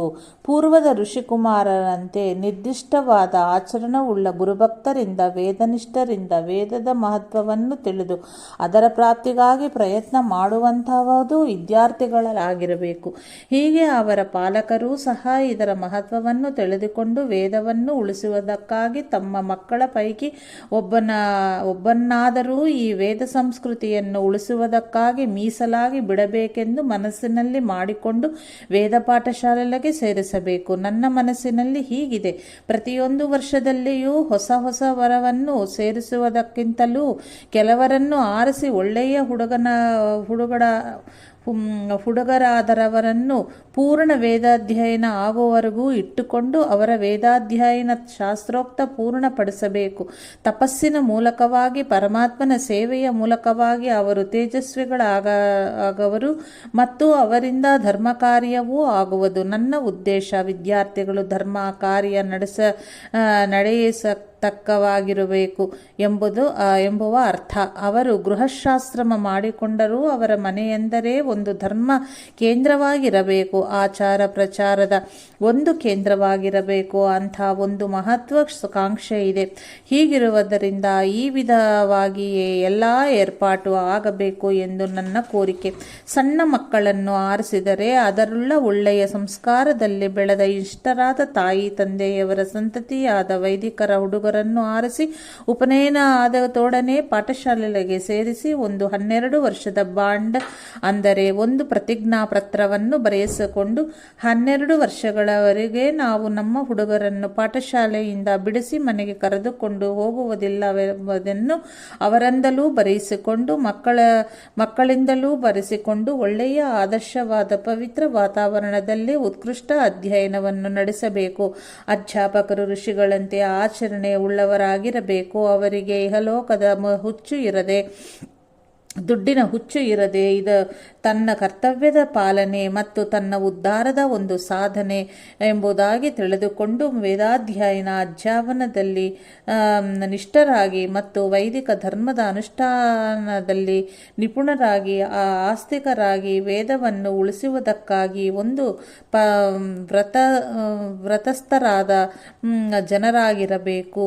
ಎಲ್ಲ ವಿಧದಿಂದಲೂ ಒಳ್ಳೆಯವರಾದರನ್ನು ಆರಿಸಿ ಅಧ್ಯಾಪಕನ್ನು ನೇಮಿಸಿ ಆರಿಸಿದ ಹುಡುಗರನ್ನು ಇಟ್ಟುಕೊಂಡು ಆ ರೀತಿಯ ಅಧ್ಯಯನದ ಕ್ರಮವನ್ನು ನಡೆಸಿದರೆ ಮುಂದೆ ಯಾವುದಾದರೂ ಒಂದು ಧರ್ಮದ ಕಾರ್ಯವನ್ನು ಮಾಡಬಹುದೆಂಬ ಆಶೆ ಮೂಡಬಹುದು. ಇಲ್ಲವಾದರೆ ಶ್ರಮ ತಪ್ಪುವುದಿಲ್ಲ. ನನ್ನ ಅವಸ್ಥೆ ಹಾಗೆಯೇ ಆಗಿದೆ. ಶ್ರಮವೂ ತುಂಬ ಆಗುತ್ತದೆ, ಫಲವೆಂದರೆ ಎಂಥದ್ದೂ ಕಾಣುವುದಿಲ್ಲ. ಆದರೆ ಅದರ ಕಾರಣವೆಂದರೆ ಜನರಿಗೆ ಅದರ ಮಹತ್ವ ಗೊತ್ತಾಗುವುದಿಲ್ಲ ಮತ್ತು ನನ್ನ ಸ್ವರೂಪವೂ ತಿಳಿಯುವುದಿಲ್ಲ. ಸ್ವಾಮಿಗಳು ಎಂದರೆ ಎಂಥದ್ದೋ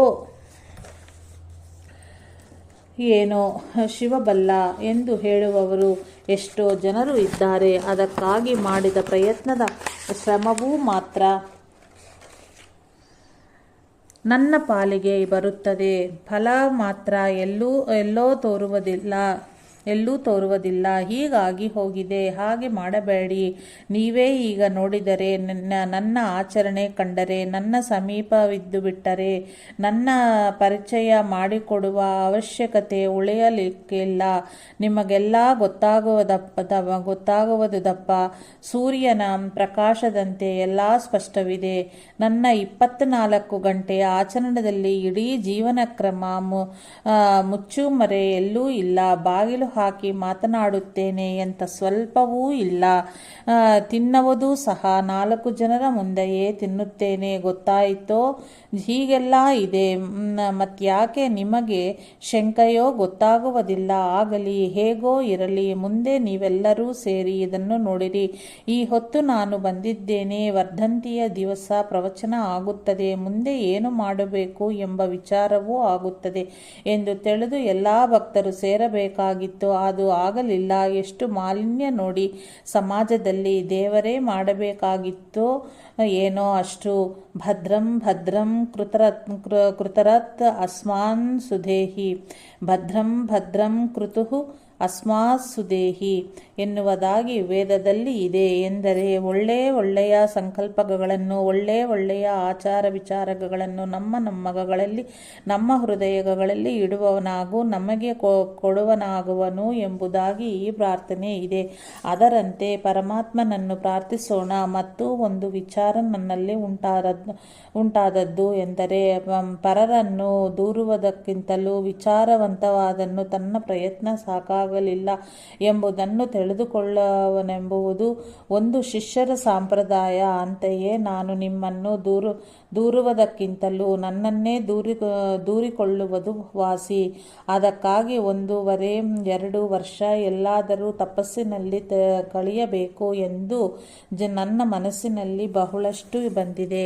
ಮತ್ತು ಮುಂದಿನ ಕಾಲ ಬಹಳ ವಿಪರೀತ ಹಾಗೂ ಬಹಳ ಭಯಂಕರವಾದದ್ದು.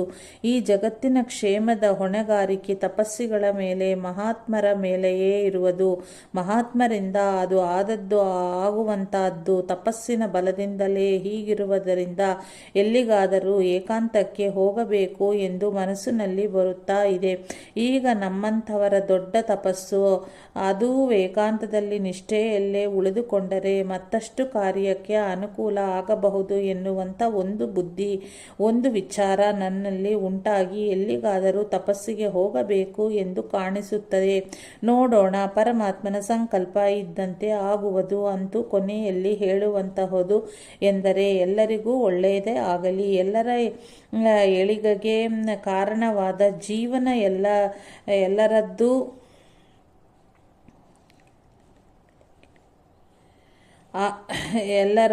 ಆಗಲಿ ಮತ್ತು ಅಭ್ಯುದಯ ನಿಶ್ರೇಯಸ್ಸುಗಳಿಗೆ ಕಾರಣವಾದಂಥ ವೇದ ಧರ್ಮವು ವಿಶ್ವದಲ್ಲಿ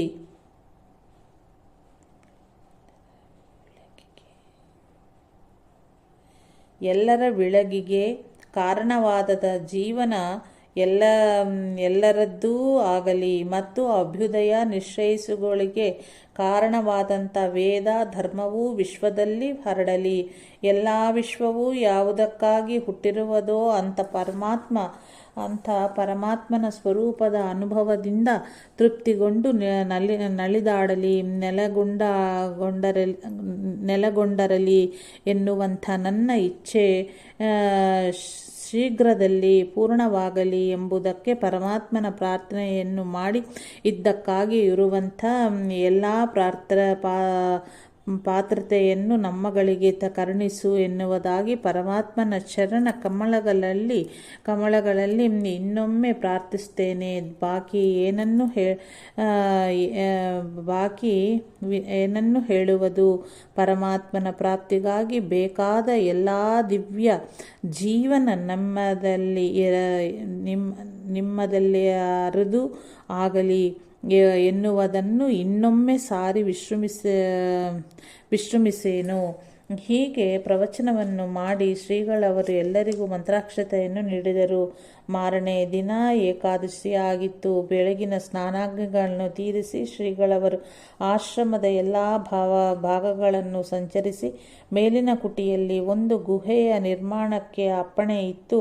ಸಾಯಂಕಾಲ 4 ಗಂಟೆಯ ಸುಮಾರಿಗೆ ಕೆಳಗೆ ದೇವಸ್ಥಾನಕ್ಕೆ ಬಂದು ಸ್ನಾನಾದಿಗಳನ್ನು ಅನಂತರ ಶಿಷ್ಯರುಗಳಿಗೆ ಉಪದೇಶಕರವಾದ 4 ಮಾತುಗಳನ್ನು ತಿಳಿಸಿ ನೀಚಡಿ ಊರಿಗೆ ತೆರಳಿದರು. ಒಬ್ಬ ಭಕ್ತರಲ್ಲಿ ದ್ವಾದಶಿ ಪಾರಣೆಯನ್ನು ಮಾಡಿದರು. ಆಮೇಲೆ ಊರಿನ ಭಕ್ತರೊಳಗ ಅನೇಕ ಪ್ರಾರ್ಥನೆಯಂತೆ ಅವರವರ ಮನೆಗೆ ತೆರಳಿ ಪಾದಪೂಜೆಯನ್ನು ಸ್ವೀಕರಿಸಿದರು. ಮಾರನೆಯ ದಿನ ಇಲ್ಲಿಗೆ ಸಮೀಪದ ಬಿಲಗುಂಜಿ ಕ್ಷೇತ್ರ ಹಾಗೂ ಶಿವಾನಂದ ಮಠಕ್ಕೆ ಸಂದರ್ಶನವಿತ್ತು. ಪುನಃ ನೀಚಡಿಗೆ ಬಂದು ಭಿಕ್ಷೆಯನ್ನು ತೀರಿಸಿದರು. ಇಲ್ಲಿಂದ ಹಂದಿಗೋಡು ಊರಿಗೆ ಹೋಗಿ ಅಲ್ಲಿ 2 ದಿವಸ ಇದ್ದು ಅಲ್ಲಿಂದ ಸಾಗರದ ಆಗಡಿ ಮಠಕ್ಕೆ ಬಂದು ಇಲ್ಲಿಯ ಶ್ರೀನಿವಾಸ ಭಗವಾನರಿಂದ ಭಿಕ್ಷೆಯನ್ನು ಸ್ವೀಕರಿಸಿ ಇಲ್ಲಿಂದ ಹಿರೇತೋಟ ಆಮೇಲೆ ಸಾಳೋಕುಪ್ಪೆಕ್ಕೆ ಬಂದರು. ಇಲ್ಲಿ ಅಂಬಾರಗೋಡ್ಲು ರಾಮಭಟ್ಟರಲ್ಲಿ ಭಿಕ್ಷೆಯನ್ನು ತೀರಿಸಿದರು. ಊರೊಳಗಿನ ಭಕ್ತರಲ್ಲಿ ಪಾದಪೂಜೆಗಳನ್ನು ಸ್ವೀಕರಿಸಿ ರಾಮಭಟ್ಟರ ಮನೆಯಲ್ಲಿ ಪ್ರದೋಷ ಕಾಲದಲ್ಲಿ ಸತ್ಯದತ್ತ ವ್ರತ ಪೂಜೆಯನ್ನು ಪೂರೈಸಿಕೊಟ್ಟರು. ಬೇದೂರಿಗೆ ಹೋಗಿ ಒಬ್ಬ ಸದ್ಗೃಹಸ್ಥರಿಂದ ಪಾದಪೂಜೆಯನ್ನು ಸ್ವೀಕರಿಸಿ ಬಂದಿದ್ದರು. ಹೀಗೆ ಸಾಗರದ ಕಡೆಯೂ ಕೆಲವು ಭಿಕ್ಷಾ ಹಾಗೂ ಪಾದಪೂಜೆಗಳನ್ನು ಸ್ವೀಕರಿಸಿ ಅನಂತರ ದಿನಾಂಕ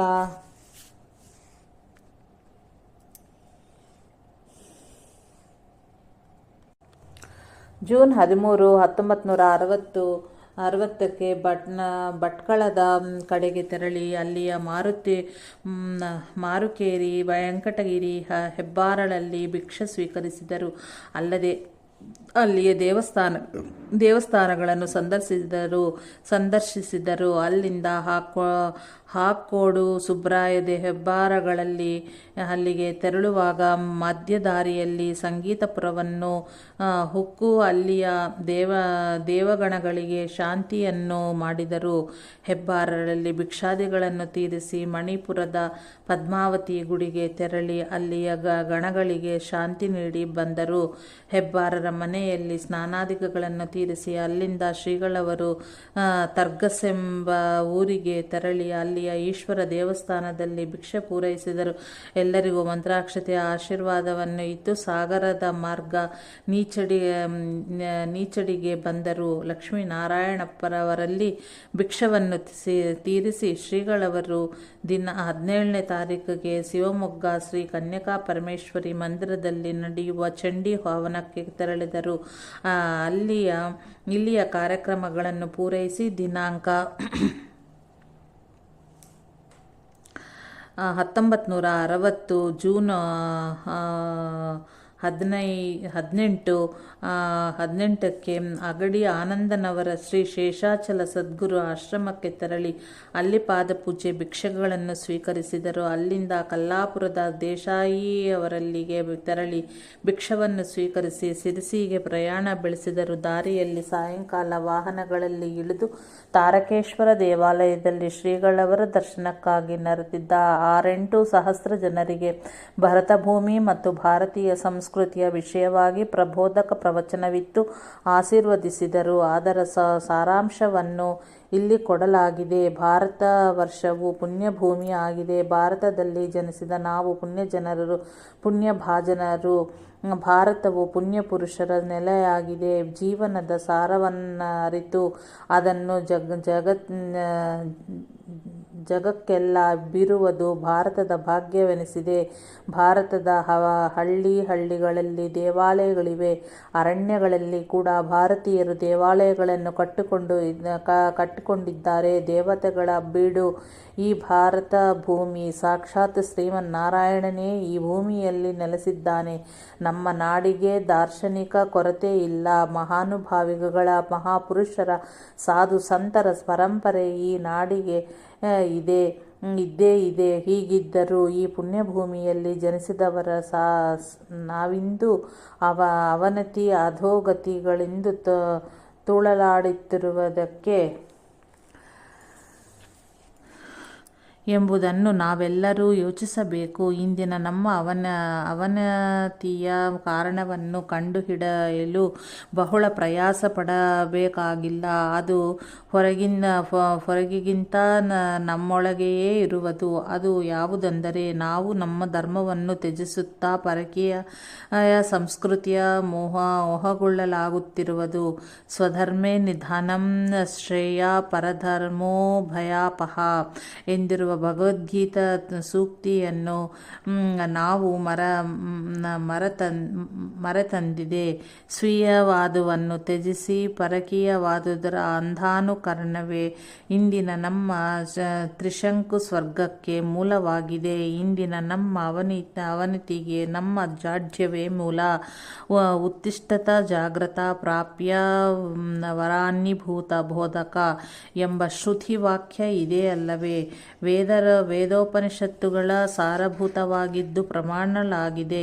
ಇವುಗಳನ್ನು ಅಭ್ಯಸಿಸುವುದರ ಬದಲು ಉದಾಸೀನರಾಗಿ ಪರಕೀಯವಾದ ಆಂಗ್ಲ ಅಥವಾ ಪಾಶ್ಚಾತ್ಯ ಶಿಕ್ಷಣವೇ ನಾವು ಮಾರು ಹೋಗಿದ್ದೇವೆ. 200 ವರ್ಷಗಳ ಹಿಂದೆ ಲಾರ್ಡ್ ಮೇಕಲ್ ಭಾರತದಲ್ಲಿ ಬ್ರಿಟಿಷರ ಆಳ್ವಿಕೆಯ ಭದ್ರವಾಗಿ ನೆಲೆಗೊಳ್ಳುವುದಕ್ಕ ಭಾರತೀಯರ ಅಂತಃಸತ್ವವನ್ನೇ ಹೀರಿ ಅವರನ್ನು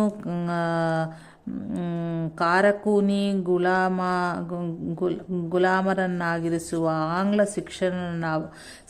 ಶಿಕ್ಷಣವನ್ನಾರಂಭಿಸಲು ಆಗಿನ ಸರ್ಕಾರಿಗೆ ಸೂಚನೆ ಇತ್ತನು. ಆ ಸೂಚನೆಯೇ ಫಲಿಸಿ ತನ್ನ ಗುರಿಯನ್ನು ಸಿದ್ಧಿಸಿ ಅದರ್ವನೆಯದ ಶಿಕ್ಷಣ ಪದ್ಧತಿ ಕಹಿ ಫಲಗಳನ್ನು ನಾವು ಇಂದಿಗೂ ಉಣ್ಣುವಂತಾಗಿದ್ದರೂ ಪಾಶ್ಚಾತ್ಯ ಸಾಹಿತ್ಯ ಸಂಪರ್ಕದಿಂದ ನಮ್ಮಗಳ ಕಣ್ಣು ತೆರೆಯುವಂತೆ ಆದರೂ ಭಗವತ್ ಸಂಕೇತವೆಂದೇ ಹೇಳಬೇಕು. ಈಗೀಗ ನಾವು ಭಾರತೀಯರು ಕಣ್ಣೆರೆದು ನೋಡುತ್ತಿದ್ದೇವೆ. ಹಿಂದಿನ ತಲೆಮಾರಿನ ಹಲವು ಜನರು ಭಾರತೀಯ ಅಥವಾ ಆರ್ಯ ಧರ್ಮ ಸಂಸ್ಕೃತಿಗಳ ಪುನರುತ್ಥಾನಕ್ಕೆ ಬದ್ಧ ಶಂಕಣರಾದರು. ಶಾಶ್ವತವಾದ ಮೌಲ್ಯಗಳನ್ನು ಹೊರರೊಪ್ಪಿದರು. ಇಂದಿನ ಯುವಕರು ಅವನ್ನೇ ಕಡೆಗಣಿಸಿ ಲಘುವೂ ಕ್ಷಣಿಕವೂ ಆದ ಮೌಲ್ಯಗಳಿಗೆ ಪಾಶ್ಚಾತ್ಯವನ್ಯುಕ್ತ ಸಾಗುವುದು ಹಿತಕರವಾಗಿಲ್ಲ. ಇಂದು ಯುವಕರು ಧರ್ಮ, ಶ್ರದ್ಧೆ, ಶಿಸ್ತು, ಸಂಯಮಗಳಿಂದ ತಮ್ಮ ಅಂತಃಸತ್ವವನ್ನು ಬೆಳೆಸಿಕೊಳ್ಳಬೇಕು. ಆಗ ಭಾರತವು ತನ್ನ ಗತವೈಭವವನ್ನು ಪುನಃ ಸಂಪಾದಿಸುವುದು. ಭಾರತವು ತನ್ನ ರಕ್ಷಣೆಯನ್ನು ಮಾಡಿಕೊಳ್ಳಬೇಕು. ಆ ಭಾರತ ದೊಡ್ಡದಾಗುವುದು ರಾಜ್ಯ ವಿಸ್ತರಣೆಯಿಂದಲ್ಲ, ತನ್ನ ಅಂತಃಸತ್ವದ ಮೇಲ್ಮೆಯಿಂದ ಎಂಬುದನ್ನು ನಾವು ನೆನೆಯಬೇಕು. ಧರ್ಮವೆಂದರೇನು? ಧಾರಯತೆ ಇತಿ ಧರ್ಮಃ.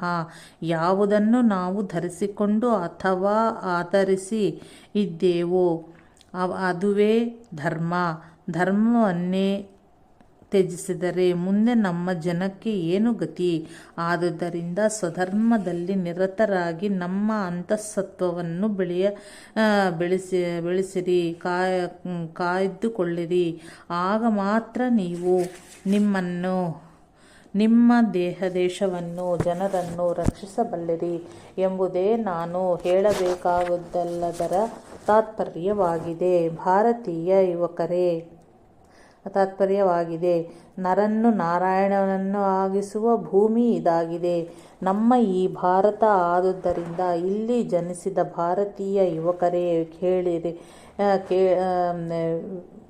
ಬೀಳಿರಿ, ಎಚ್ಚರಗೊಳ್ಳಿರಿ, ಗುರಿ ನಿಲುಕುವವರೆಗೆ ಸಾಗಿರಿ ಎಂಬುದೇ ನಿಮಗೆ ನಾನು ಹೇಳಬಹುದಾದ ಸಲಹೆ. ಸರ್ವೇ ಜನ ಸುಖಿನೋ ಭವಂತು.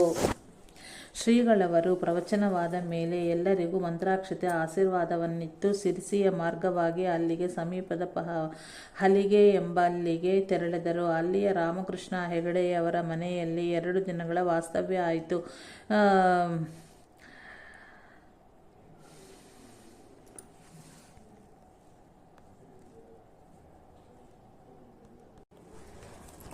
ದಿನಾಂಕ 26 ದಾವಣಗೆರೆಯ ಶ್ರೀಮಂತ ಶ್ಯಾಮನೂರು ಶ್ರೀನಿವಾಸ ಶೆಟ್ಟಿ ಮತ್ತು ಮಕ್ಕಳಿಂದ ಬಂದ ಆಗ್ರಹದ ಆಮಂತ್ರಣ ಪ್ರಕಾರ ದಾವಣಗೆರೆಗೆ ಆಗಮಿಸಿ ಸದಾವರ್ತಿ ಶೇಷಪ್ಪನವರ ಮನೆಯಲ್ಲಿ ಇಳಿದು ಸ್ನಾನಾದಿಗಳನ್ನು ಮಾಡಿ ಅಲ್ಪಾಹಾರವನ್ನು ಸೇವಿಸಿ ಶ್ರೀಗಳವರು ಶ್ರೀನಿವಾಸ ಶೆಟ್ಟಿಯವರಲ್ಲಿಗೆ ಆಗಮಿಸಿದರು. ಪೂರ್ಣ ಕುಂಭದಿಂದ ಸ್ವಾಗತ ಮಾಡಿ ಪಾದಪೂಜೆ ಸಮಾರಂಭವು ಬಹು ವಿಜೃಂಭಣೆಯಿಂದ ನಡೆಯಿತು. ಆಮೇಲೆ ಶ್ರೀಗಳವರು ಸ್ನಾನಾದಿಗಳನ್ನು ಪೂರೈಸಿ ಅವರ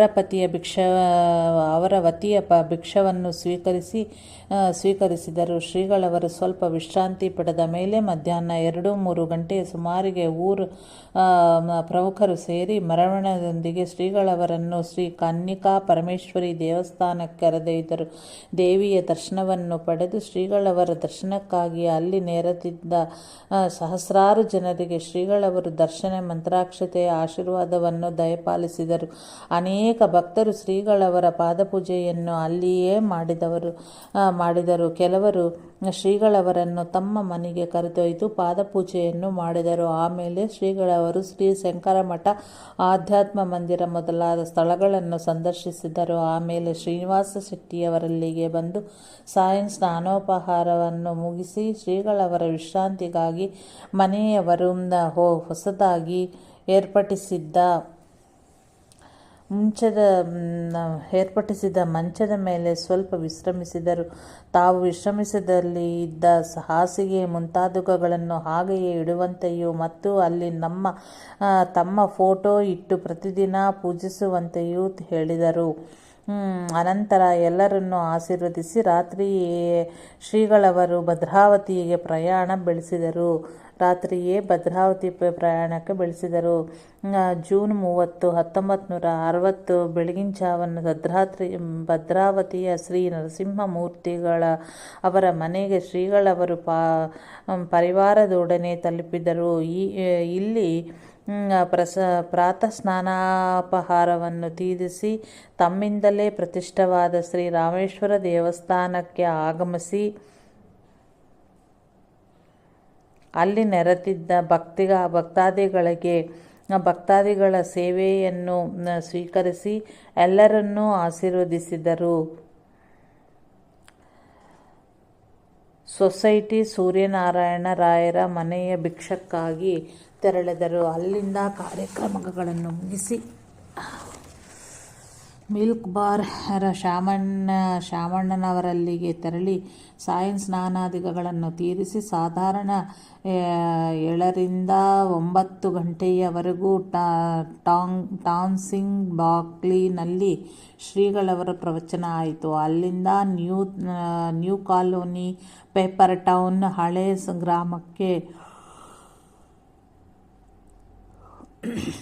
ಗ್ರಾಮಕ್ಕೆ ತೆರಳಿ ಅಲ್ಲಿಯ ಭಕ್ತಾದಿಗಳಿಂದ ಪಾದಪೂಜೆಯನ್ನು ಸ್ವೀಕರಿಸಿ ಬೆಳಗಿನ 4 ಗಂಟೆಯ ಸುಮಾರಿಗೆ ಸಾಗರದ ಮೂಲಕವಾಗಿ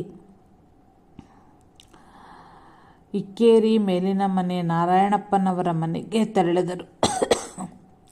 ಅಲ್ಲಿ ವಿಜೃಂಭಣೆಯಿಂದ ಶ್ರೀಗಳವರ ಪಾದಪೂಜೆ ಭಿಕ್ಷೆಗಳು ನೆರವೇರಿ ಅಲ್ಲಿಯೇ ಶ್ರೀಗಳವರು ವಿಶ್ರಾಂತಿಗೈದರು. ಈ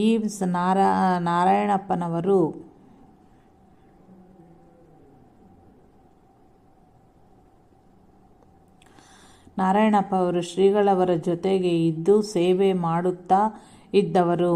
ಇಲ್ಲಿಂದ ಕ್ರಮವಾಗಿ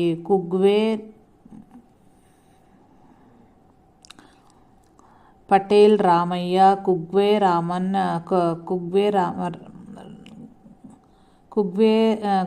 ರಮನ್, ಮಾವಿನಕಾಯಿ ಕೃಷ್ಣಮೂರ್ತಿಯವರ ಭಿಕ್ಷೆಯನ್ನು ತೀರಿಸಿ ದಿನಾಂಕ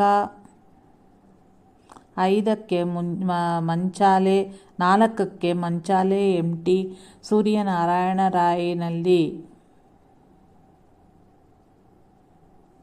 ಭಿಕ್ಷೆ ಸ್ವೀಕರಿಸಿದರು. ಎಲ್ಲರನ್ನೂ ಆಶೀರ್ವದಿಸಿ ನಾರಾಯಣ ಬುವಾಸ್ ಕರಮರಕರ ಹಾಗೂ ಇತರ ಶಿಷ್ಯರೊಂದಿಗೆ 2 ವರ್ಷದ ವಿಶ್ರಾಂತಿಗಾಗಿ ಶ್ರೀಗಳವರು ಪ್ರಯಾಣ ಬೆಳೆಸಿ ಆಷಾಢ ಶುದ್ಧ ಏಕಾದಶಿ ಜುಲೈ 5, 1960 ದಿನ ಬೆಳಿಗ್ಗೆ 8 ಗಂಟೆಯ ಸುಮಾರಿಗೆ ಶ್ರೀ ಸಜ್ಜನಗಡಕ್ಕೆ ಬಂದು ಮುಟ್ಟಿದರು. ಶ್ರೀಗಳವರು ಪದ್ಧತಿಯಂತೆ ಗಡ್ಡಕ್ಕೆ ಪ್ರದಕ್ಷಿಣೆ ಹಾಕಿ ದೇವರುಗಳ ಹಾಗೂ ಶ್ರೀ ಸಮರ್ಥ ಗುರುಗಳ ದರ್ಶನ ಪಡೆದು ಶ್ರೀಧರ ಕೋಟೆಗೆ ತೆರಳಿದರು. ಮಾರನೇ ದಿನ ದ್ವಾದಶಿ ಪಾರಣೆಯನ್ನು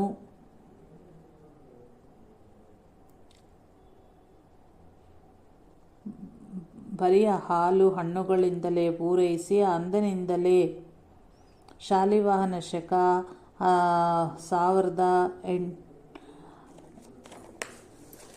1882 ಶ್ರೀ ಶಾರ್ವರಿ ನಾಮ ಸಂವತ್ಸರ ಆಷಾಢ ಶುದ್ಧ ಹುಣ್ಣಿಮೆ ಶುಕ್ರವಾರ ಜುಲೈ 8, 1960 ತಮ್ಮ 18ನೆಯ ಚಾತುರ್ಮಾಸದ ವ್ರತಾಂಗವಾಗಿ ಉಪವಾಸಕ್ಕೆ ಪ್ರಾರಂಭ ಮಾಡಿದರು. ನಮಃ ಶಾಂತಾಯ ದಿವ್ಯಾಯ ಸತ್ಯಧರ್ಮ ಸ್ವರೂಪಿಣೆ ಸ್ವಾನಂದಾಮೃತ ತೃಪ್ತಾಯ ಶ್ರೀಧರಾಯ ನಮೋ ನಮಃ. ಸದ್ಗುರು ಭಗವಾನ್ ಶ್ರೀ ಶ್ರೀಧರಾರ್ಪಣಮಸ್ತು.